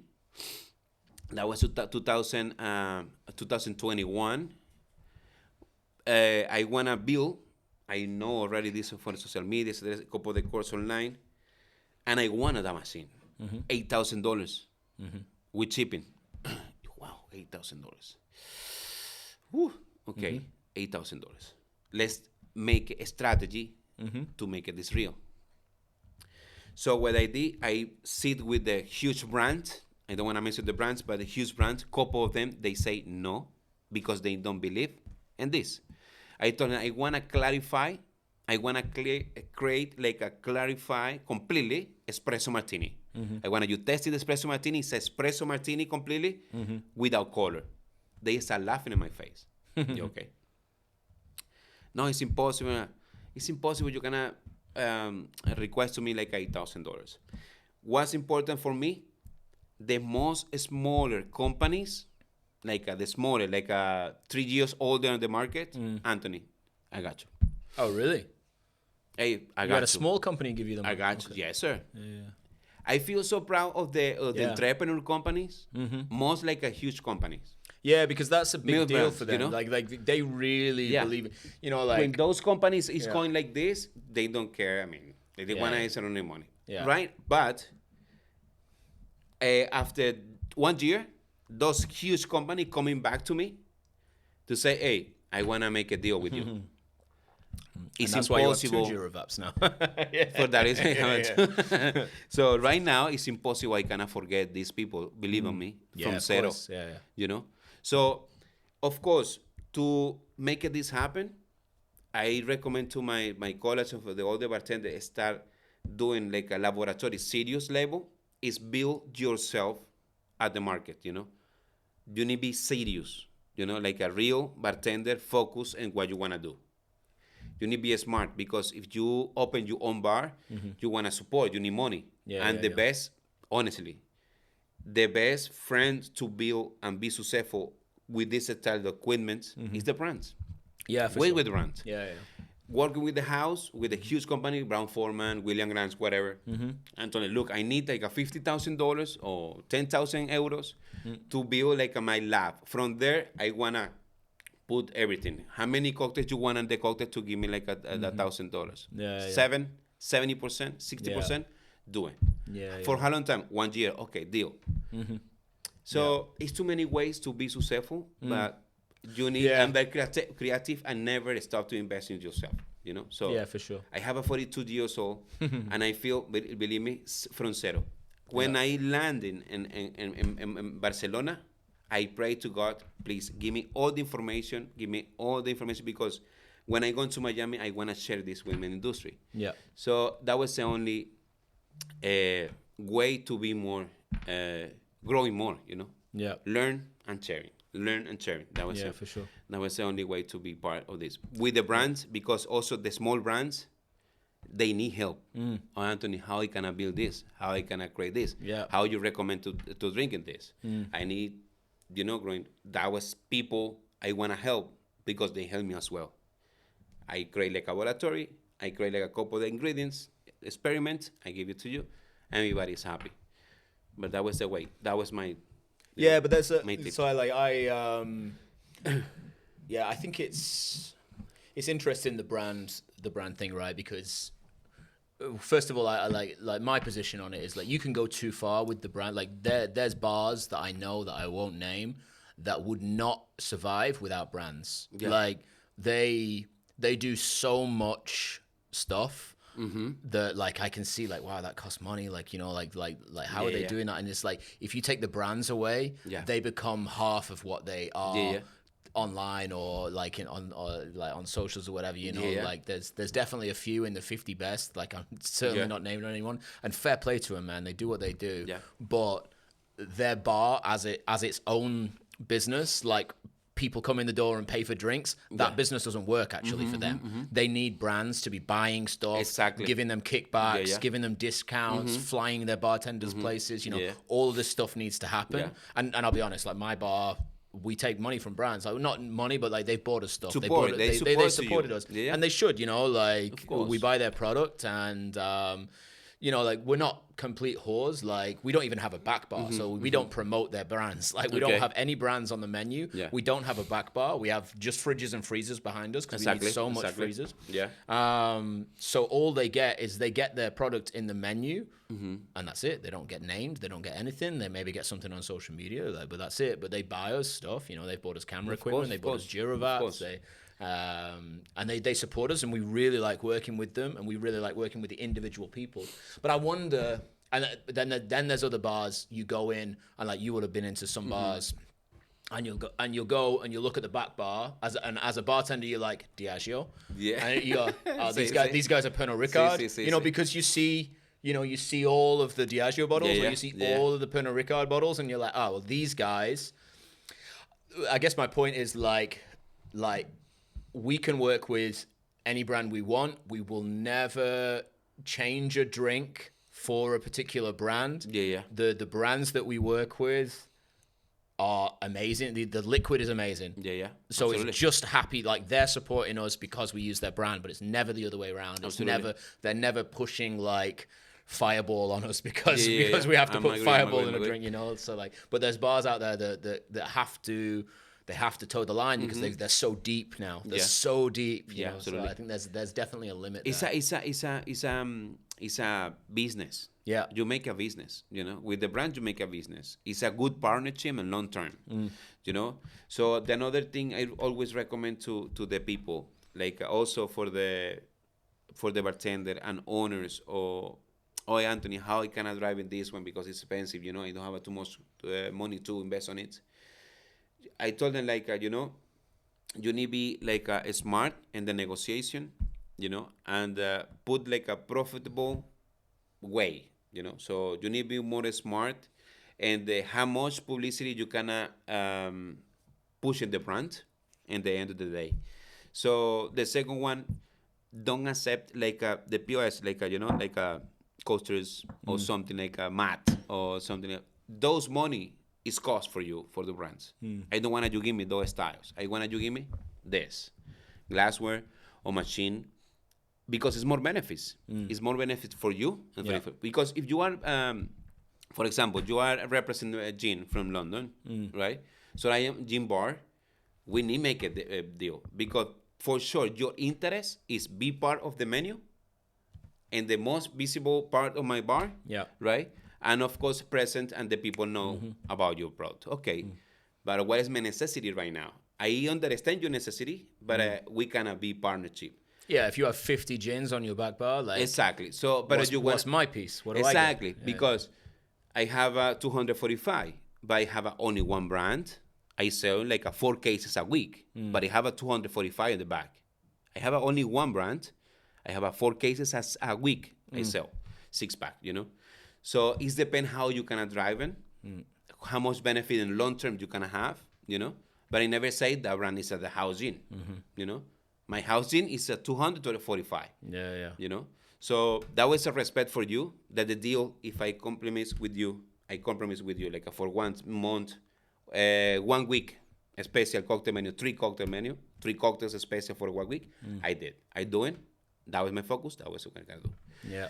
So it's too many ways to be part of this industry in good sense and take a good reputation as well. Yeah. If you don't have a reputation, it's impossible. You cannot make a deals with the brands or receive the you support. need a reputation for sure. You need reputation. Yeah, if you fucked up in the way, bro, don't expect good things. Yeah, and you don't share the fault for another person. Be responsibility of your action. That's it. So you need to provide value to the industry first, and then it'll start giving back to you. Absolutely. And it's let's think about this. If you are like a good bartender and you create like a good program and you are very proactive, how many people receive the benefits around you? Let's do it as well. If you don't have a social media, yeah, like if we count that out, like what you get to maybe touch like 60, 70 people a day or something like that. Exactly. And then maybe if you're in a high tourist area, maybe those people spread out and they see other people, but that's gonna disappear pretty quickly, I think. So like, but you have a benefits. You give them benefits for the supplier. You give them benefits for your neighborhood. You give us benefit for the owner, and you give us benefit for the guy behind you, learn from you, everything. So it's about what happened around you, because sometimes we say, no, the only around me is alcohol and ice and glasses. It's not true. It's about how many people are in front of you. So how much how far you can go with your knowledge and with your respect. It's very, very basic. Yeah. Maybe sounds very romantic, but it's a big truth. If you have a real, that was a big boy. Because for that reason you build your reputation in the market. Yeah, but I worry so that model of like the bartender kind of being a conduit between a brand and the consumer, because like think about what the brand priority is. The brand priority is essentially I'm going to pay this bar or this bartender to promote my brand. So I'm going to buy them, like, let's say I'm going to buy them a Girovap or something like that. And all the bars are kind of going that direction where they've got, like more and more control over the liquid, which is what a Girovap is doing. It's what the squasher is doing. Yeah. It's what this equipment is doing. It's gaining control over this liquid.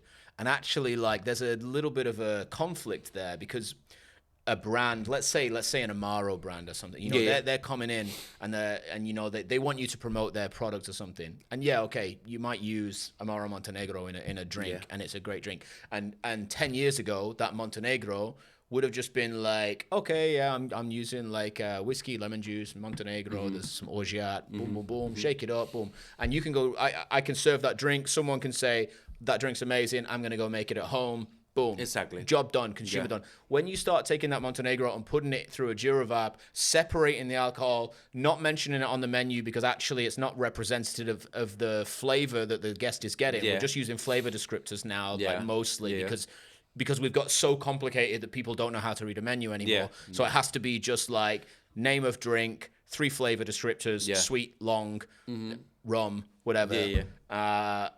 So actually, what does the brand get from that? I don't think they've realized that this is what's happening yet. But at some point in the future, I think that like the brands are going to go, actually, this bartender as the conduit to the consumer isn't really working anymore, because the customers don't have Girovaps at home. Exactly. They don't have this crazy equipment. So like, I That think was a good there's point going to be you a mentioned. break Yes, somewhere. absolutely. Like it's going to break, I think, at some That was point. very smart point to you say, because that was a good vision. Like we in our position, it depend of for who understand for who we make the cocktails. What is our message? What is our mission? We make them What for we gonna do? No. What is how we wanna Yeah. make it? You know? Yeah. So like, so what style? Because if you pretend be like a 11 cocktail on the menu and everybody is with Girovap, you're killing yourself. Yeah. It's impossible to do that, you know. So we need to be honest. But we cannot create like a tool, right? And you cannot create like a secret ingredient because everything is behind the bar. Everything behind the bar need have the honor, like respect your recipe. Like for example, the sample you're doing like a Montenegro and the Girovap, you remove it. Montenegro, we don't doing this. I mean, it's only an example. Montenegro is fucking amazing. Yeah. Let's just. No one's trashing Montenegro. exactly, here. exactly. It's incredible. Yeah, it is, Literally, it is. there's It is. like 1% of drinks that aren't made better by Montenegro Yeah, being in like them. So yeah, that was very good. Yeah. So, but I mean, the sense is how can I use it in the great way, the tools you have in your hands. You know, you don't need like struggle too much and complicate the situation. You need to be very comfortable because you need to think also about the production. If your prep guy leaving, how long time you take it for the training the new guy?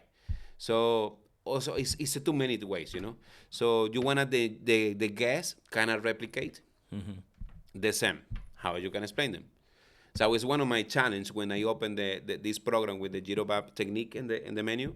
That was how can I teach him to my guests, to my waiters and my bartender to explain to sharing the information. Yeah. Right. So it's too many ways you cannot touch. It's a very delicate point, but in the end of the day, it's like what you say. You need to be very smart and not complicate too many things. You know? Yeah. But I do think the industry is heading that direction. I don't know where it ends because there's always, and we can be very guilty, myself included. We can be very guilty of thinking that every bar in the world is like a high, because you and me probably spend way more time in really world-class high-end cocktail bars than the average person. The average person is still actually going out and having a mojito. They don't have idea exists. The number one of the 50 best, for example. Yeah, They don't for have sure. idea. Which is why this is a problem. This is a complete curveball, but there's kind of like the curse of being the best bar in the world is the inevitable disappointment of average people finding out you're the best bar in the world and then going in and realizing, yeah, you're a good bar. Yeah. But their expectations are so high. Higher, yeah. They're like, they go in and they're like, oh, it's a good bar, but it's like, and it's like, Okay, yeah, but dude, what it is. what do you want it to be, man? It's Exactly. like, it was never going to be like fucking So Disneyland. who judges It's like, this? yeah, Exactly. it's a great Yeah, bar, yeah. but yeah, being the best bar in the world is about balance. Everything is Exactly. everything. It's going to be good service. But it's also going to be way too busy. Like Yeah, this absolutely. is Apart, yeah. Like this is Beside the that, problem. You can be the best bar in the world, and it's like, but are they? Like as soon as you become best bar in the world, I mean, you're probably already packed, like really busy already. Absolutely. If you become the best bar in the world, like let's say you were busy the day before, the day after, you're too busy. Exactly. And now it's like the experience changes because there's also The a volume queue is crazy, involved. yeah. The volume is Yeah. too much, and it's Yeah. like, okay, well, how do they manage? Because they still have to make money, Absolutely. Like, so they have to have a queue outside. And that's part of the guest experience, whether you like it or not. The guest experience starts when the guest experience starts, when they decide it starts, not when they walk through the door. It's like when they join the queue or Yes, the sir. queue or whatever the system is, or when they get told there's no space for them. That's an experience that they had with you. The success is dangerous sometimes. Yeah. It is. Yeah. It's very dangerous. Yeah. They cannot kill you. It's weird. I mean, like my bar has never been best bar in the world, but I love we've that had some people awards. is successful. I'm Yeah. glad for them. And Yeah. congratulations, So we are part of those as well.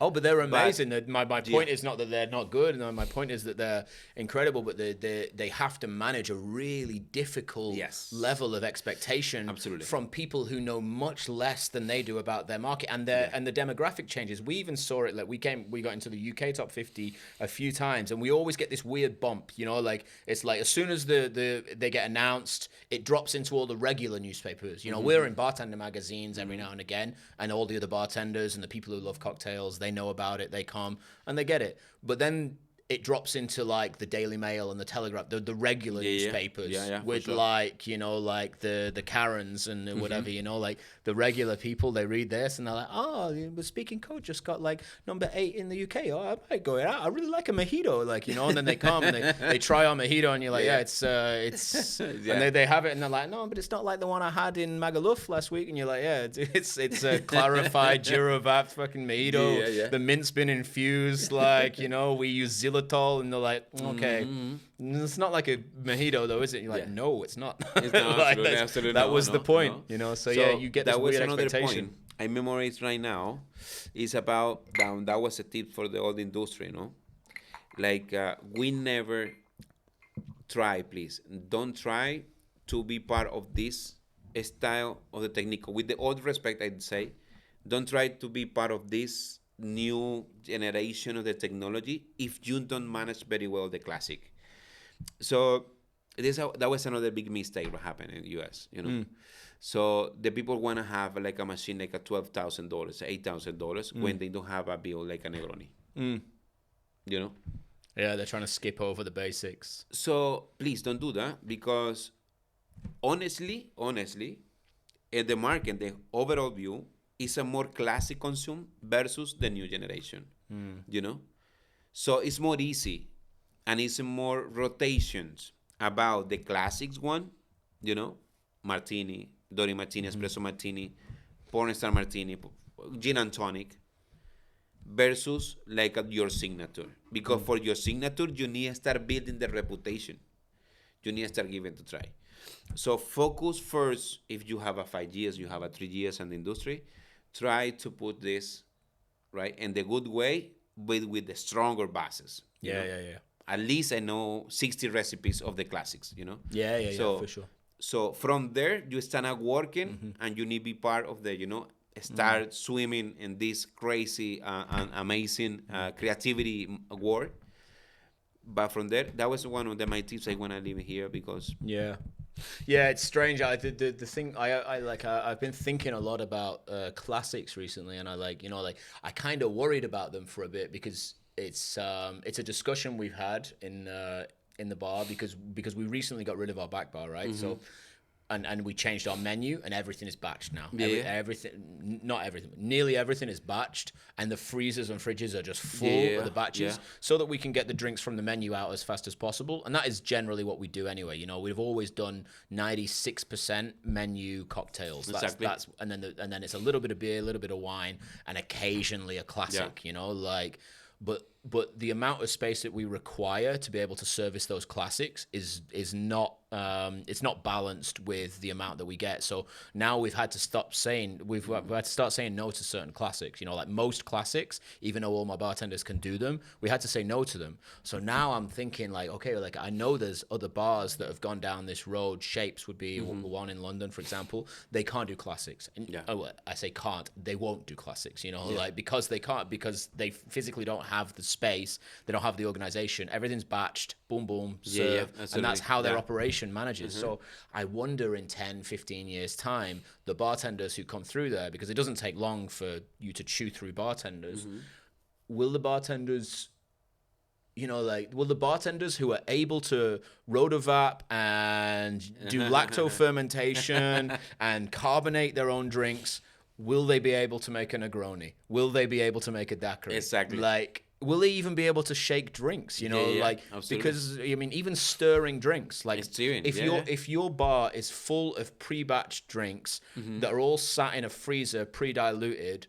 can you even stir a drink? And why would you bother? Exactly. You know, so and then I try and think, you know, because whenever I'm like posed with a question like this and I'm at some kind of like crisis about the industry, I think about the food industry, because they're usually ahead of us. And then I think, oh well, actually, like, if you're a chef, you might be a high-level chef in an Aegean restaurant, for example. But you still know how to make a spaghetti bolognese. You still know how to like a Greek salad, salmon. for example. Yeah, you know how to make all the basics that you won't necessarily serve in your restaurant. Exactly. So hopefully we go in that direction, and the classics stay as the basis of bartending, and we gain all of these toys, but we don't lose too much. But my message is that one, you know, like we need learn the bases. Learn the bases, and for sure you're going to be successful. Yeah. You are successful because everything is guaranteed. Learn and live in the process. Enjoy the process. Don't be part. No, I take your certificate yesterday. After tomorrow I wanna be there like a lead bartender. Please go ahead your time. Take your time, student. Don't skip the things because it's something expensive behind you. That's true. Yeah. What other toys have you got that you're playing with at the moment? We got the squasher. And I have. Okay. Anything cool? I have a lot. Yeah. I mean, honestly, my lab. Thank God, I have a good equipment right now. I have a Oko. It's like a low cooking and long term temperature control. We have a enzyme. It's like a fermentation. Oh, the enzyme plus thing, the fermentation thing. Yeah. How's that? Because we do some fermentation. It's very good. Like because you cannot doing whatever you want. So, for example, today I am the lab with the chef, and we try like the black garlic, amazing. Fermented black garlic. That's amazing. Like look like a dark chocolate. But when you're tasting, it's explosion of the flavor. It's a molasses. It's a umami. It's crazy. You need to try. So what is it like a garlic beer or something like? It depends. If you want a more bitter, you can put more time. But I mean, in 9 days, you're gonna have amazing herd of the garlic. Yeah, because it's like, just to explain to people, like the if you don't know fermentation, like.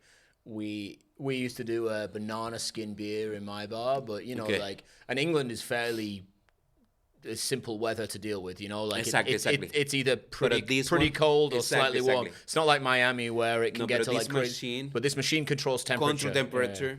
Humidity. Everything there. Yeah. That was the most nice things. Yeah, I wouldn't want to ferment in Miami, man. So no, for sure. Or New York for that matter. For sure. Like, if you try to ferment in New York, like it's like 40 degrees one day and like -5 the next. So it's very very inconsistency. You don't kind of guarantee consistency on your menu. You're not gonna put something like this for the rest of the 6 months. But how fast is it? Like what's a typical fermentation? It's depend on what you have. Depend what you want as well. Yeah. Like for example, in the garlic you need 9 days. For what kind of yield? Like how much can you put in there? Nothing. 9 days? No. Like how much liquid can you get in there? Nothing. Dry. You ferment it dry. Yeah, because you take the whole piece of garlic. Yeah. And you put inside that was tray. You know? You close it and you only put temperature and everything. The temperature is circle around the garlic. And for 9 days. You have a dry completely because everything happens inside. Dry fermentation. It's not outside. So you're not creating alcohol. No, absolutely no. No. We're talking about the fruit. We working with everything inside the fruit. So you we ferment it inside. Okay, so you kind put like the whole piece of potato, for example. And you kind put like the garlic example. It's very, very clear. Yeah. You take a whole piece of the garlic. You kind put like 2 kilos for the capacity. 1.5 kilos. Yeah. And the whole containers, you closer. You put the temperature. I think it's 42, 44 degrees. Yeah. So for 9 days. Okay. Control completely. It must be 42 centigrade. Yeah, for example, like 42. Yeah. I don't have exactly the formula. Yeah. But I tested today. That was insane. So what changes? So what can you do with that? Oh my God! So you can do that. You can do in kombucha as well. They have a different formula, temperature and time. You can do it like a fruit. You can do kochi. You have koji. Yeah. You can do it like a rice. I mean, it's very versatile, the machine, and it's not too expensive as well. Okay. It's under $100. Yeah, but I thought you never put liquid in it. Never. It's always dry. I mean, if you have a wine, yes, but always the majority is a dry, So but it's very cool, and you can sealing also. That was another important part. You can vacuum and you can put inside a couple of the bags. You can seal it, and with the temperature, everything happen inside the bag, the bag. So it's very cool and very nice technique. Of course, everything fermented, you need to have a very careful about the pH. Regulate, control. You need to have information about what you're doing. It's important. Please don't do nothing with the secure. No, always we deliver recipes and all the control normally to be part of the safety alcohol or bites or whatever, you know. Yeah. That was another machine. The slimmer, like we mentioned before. Yeah. Very cool. I did octopus already. I did like olives already. So Yeah, tomatoes. you can do like I've seen Bro, like it's squid and amazing. octopus sheets, It's like incredible. paper, Delicious. like paper exactly, made from like squid. you eating, Yeah. it's disappear in your mouth. Yeah. So I do like a centrifuge, like the centricook. Yeah. The 1 liter, amazing as well. Yeah. Like in 10 minutes, you have 1 liter of the your batch clear. Yeah. Use it like a properly seam of the pen pectin you need it. So we have, of course, the Girovap. We have the twins stones. Like if you wanna create like a syrups or from a pistachio for the nuts, you know. You Oh, create yeah, like a little bit syrups. It's the two stone discs Exactly. like that they use Rolling for around. cacao for making chocolate. Exactly. Yeah. Exactly. Amazing. Yeah. So we have also what is another one? The new ice machine, like the ice cream machine. The ice cream machine. Exactly. Oh, okay. That was very The cool. one with the conveyor belt that There we like just go. drops ice. Exactly. Off the edge. That was very cool. Yeah. That's you cool. know, it's like because when you it's a pen. If you wanna fat. That's a very American thing. Yeah. You wanna fat or you wanna doing like a more snow. So the snow you cannot sip in is disappear in your mouth. That's very good. You know. So whatever you wanna do. Yeah, so this machine, I mean, like just to explain it to people, as far as I remember, it's like a big box, maybe the size of a Girovap, and it's got like a conveyor belt that moves slowly, and it's the conveyor belt itself is like, there's a wheel at the end, right? That's really cold, and you drop like whatever, you can drop like a pina colada on there, and it'll just go down the conveyor, and as soon as it hits that wheel, it turns to ice cream, or sorbet, or granita. Depends. The Granita. It's like a granita, and then it comes out like snow on the other side. That was amazing. Yeah, like that was very in cool. seconds. You could literally just have it running, and you could say like, what do you want? You want your pina colada shaken, granita? And they're like, what? I take it granita, and then you just pour it onto the thing. And that was a perfect welcome cocktail. Yeah. That was perfect welcome cocktail. The perfect like after dinner for the gift for the house. So it's about how you kind of drive and everything, you know. So, Do you have that? You have that in the bar on the back granita. bar, I don't have it yet because I'm working right now to figure out the transformer, the transformador. Because it's 110 volts. Yeah, because you guys have. In US, 110. We have a 220, but next year What's we your have. problem? You invented electricity and you can't up the voltage, man. What's the deal? So like we need working on it right now. We got 230 over exactly. Here. Yeah. Come on. Yeah, it's true, but it's very expensive as well, you know. Yeah. But and overall, we have also glassware. I mean, all the equipment they have right now in the lab, for sure, guaranteed to me like going up with the program. You know, it's something unique, and we have a program like experience. So we did like every 2 months, every 3 months, like experience. We use a lot machine, a lot technique, but we elevate the flavors, the perception, the texture, the ingredients. We're doing like for 10, 15 people. 1 day, 3 hours, full experience, and the people enjoy a lot, you know. Yeah. But that helped me with the equipment, you know, we have. Yeah. That was amazing. I mean, let's thinking about this, maintain fresh your program and the consistency, creativity. So if you don't have innovation in your program, you're killing yourself because the people stop going there because they don't find nothing new. Yeah. So that happened everything in all the business. Behind the bar right now, I think for me it's mostly like a classic because it's very important, you know. It's about how you can drive in the rest of the ingredients, the seasonal ingredients, how you can take a benefits of this. Yeah. So use a good technique, elevate your program, and you maintain the top. Okay, over there, over the time. Yeah. You know. Yeah. Yeah, I wonder. I wonder about seasonal ingredients. I was with Ian. All right, that's you. Yeah, that's 4. Yeah. So. I was with Ian from Panda and Sons. I forget his last name. and he does a lot of, he's up in Scotland, so seasonal ingredients in Scotland is a pretty small niche. Okay. So he does a lot of freezing stuff, and it's like really interesting what he does. So he'll freeze dry loads of. So he has a freeze dryer from 100%. I don't know if it's from 100% Chef, but he has a freeze dryer. Okay. And then he also has freezers that go to minus 40 centigrade, which super freeze, super cold. And he does a lot of stuff like he'll freeze dry lemon juice into make it into powders. Yeah. He'll freeze dry fruits. And you get like there's actually a different. I think just to let people know about freeze-dried stuff, because most people probably have tried freeze-dried raspberries. And Ian has said something really interesting, actually, like, and I made the connection because I've been to 100% Chef and I had freeze-dried coconut chips from 100% Chef. How was it? So good, man. It was so good. But then I was like, hang on, I've had freeze-dried coconut chips before. They weren't that good. And then I've had freeze-dried raspberries before, and they kind of taste really sour and like not that good. And then I had them from Ian. I had some stuff from Ian. I'm like, and then he explained. He's like, the freeze-dried stuff that you usually get, that you pay crazy money for on Amazon or whatever. Yeah. It's the worst stuff. Like, they don't freeze-dry the good stuff. Yeah. They don't get beautiful, fresh, seasonal raspberries or really nice stuff. They freeze-dry the stuff that's about to go bad. They freeze-dry it and then sell it to you for €20. Exactly. It's all the stuff that was just at the edge, and they're like, okay, freeze-dry it quick. And then boom, send it out. Go, save it.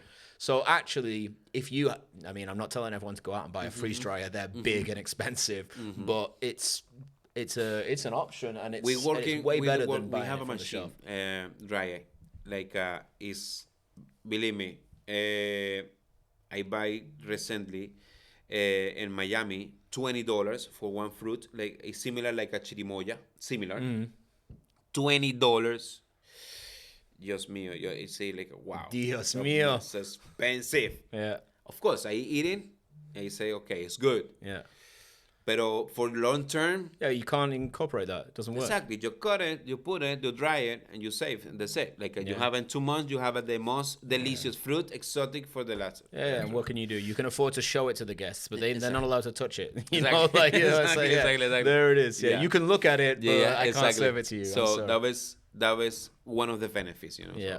So, yeah. What do you think comes after? This is my last thought. Like, what do you think comes after the Girovap? Like, because here's my point. Like, there's loads of equipment out there, and I see it coming in and out of the industry. You see this stuff coming in and out. Let's say smoking guns were the big thing, like 5 everything years starts ago, from there. Everything kind of starts from there, but it's kind of like that might like stick around in some places. But if I see people smoking a drink during service now, I'm like, a little bit old school. Like, look, it's not over. But the Girovap is it's such a game changer because, like, it doesn't matter whether it's on the bar or behind the bar or whether even people know about it. No matter what. The liquid in the drink is 100% better because you've got a Girovap, because you can separate alcohol, you can manipulate things so much more different. So I think that sticks around. I think things like, maybe bubbles will be a fad, and maybe like smoking guns will take a back seat, and different things might like take different they might fall into the background, but I think Girovaps will stick around as a very bartender focused tool, and it'll separate the home bartender as well, because they will not be able to do what we're able to do in the bar, and it'll give a lot more freedom to create. But what comes after that? Like, what else is there? That was a question I want to answer in 2 ways. First, I love it, the expectative. I want to always be very quiet to be like a surprise. I don't want to start thinking about what happened in the future. I want to enjoy this one, right? But I think the second answer is about the new big move is coming to this industry. It's a low ABV, and no alcohol. I think this is a new vibe. Is coming to benefits also with the Girovap, because you can create whatever spirit, no alcohol, from Girovap. How? Red distillate water. So you do red distillate water, you infuse, you create like a tea, and you can create whatever you want. Yeah. So that was a new future. So I think from there, like try to put something different at the flavor. I can imagine right now. I mean, I don't have too much creativity to maybe say, like, what is after here, the level. Also, the next year, we launch a new generation of the Girovap. Yeah. With a more accessible. Acceptable. Yeah, the touch screen. Like, I think it's coming still being more stronger and stronger and stronger. What is the next level? I'm not sure what it is. But I cannot tell you how many benefits in the future you cannot take it from there. It's a lot. It's a lot. Because Girovap is only the start. It is only at the beginning. So they have a too much future. Yeah. And I think there's a lot of interest. And I think, at some point there'll be a competitor in the market for sure. But for now, it's really just the Girovap. And then if you want to go crazy, you can get Rotovaps. But it is a Rotovap, but it's just way easier. I think it's also going to affect the liqueur industry to some degree, because the liqueur industry, like why would I buy your triple sec, for example, if I can buy vodka and oranges and make my own triple sec?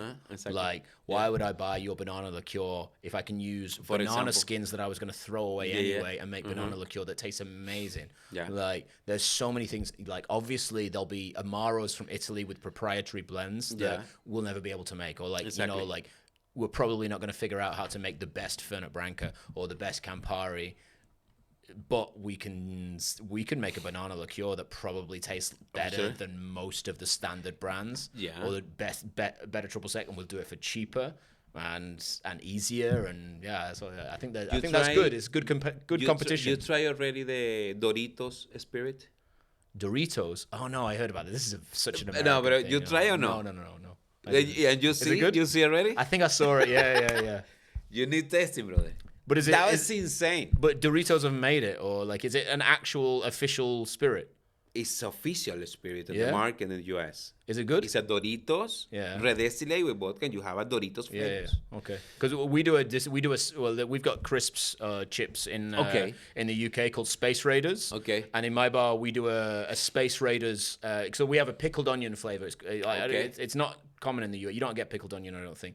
But we have pickled onion chips. We have a pickled onions. Yeah. Okay. No, but the chips, like, of course. Yeah. Of course. So we get, like, it's a very common flavor in the UK, and the Space Raiders is a very famous UK brand. So we did a Gibson Martini with pickled onion Space Raider through the Girovap. Nice. It's fucking amazing. You see? It's so good. Yeah. It's super cool. Super cool. Yeah. So the most crazy I did was the pastrami and the sucuk. It's a sausage from Turkey. Yeah. But I wanna do it now. It's like something like chips from Turkey. Yeah. I try a couple of the chips. I wanna test it, So. But maybe actually, like now I'm thinking, like, maybe there's, like, I'm just trying to think like the future. Maybe a thing like if Doritos can launch a spirit, and bars can make crazy good infusions which are stable, which are really professionally and well made. Maybe bars are just gonna start selling like types of liqueurs, because you can buy neutral alcohol, absolutely, like, or use vodka or whatever, and you can make really stable spirits. You whack them in a bottle, which you've got loads of anyway, because you keep throwing them away. You can relabel and sell them from the bar, which is what, like, bars do. I'm not saying bars don't do that already. Many bars do that. You cannot do it. But it could go further. It could go like, hey, have you tried the Space Raiders gin from Speaking Code? Have you tried the fucking, I don't know, the Frazzles, like, bacon gin from Connaught or whatever? It could be crazy stuff like that. There is too many. Our top is like our imagination. Exactly. Sure. You're gonna do with the machine, or you're gonna do whatever. All right, let's leave it there then. Thanks so much, man. Brother. Thank you so much, man. Cheers. It was a pleasure. Good to meet you. Thank you so much for everything. I wish you the best, okay? Thank you so much. Mucho gusto. Be fun. Cheers, everybody.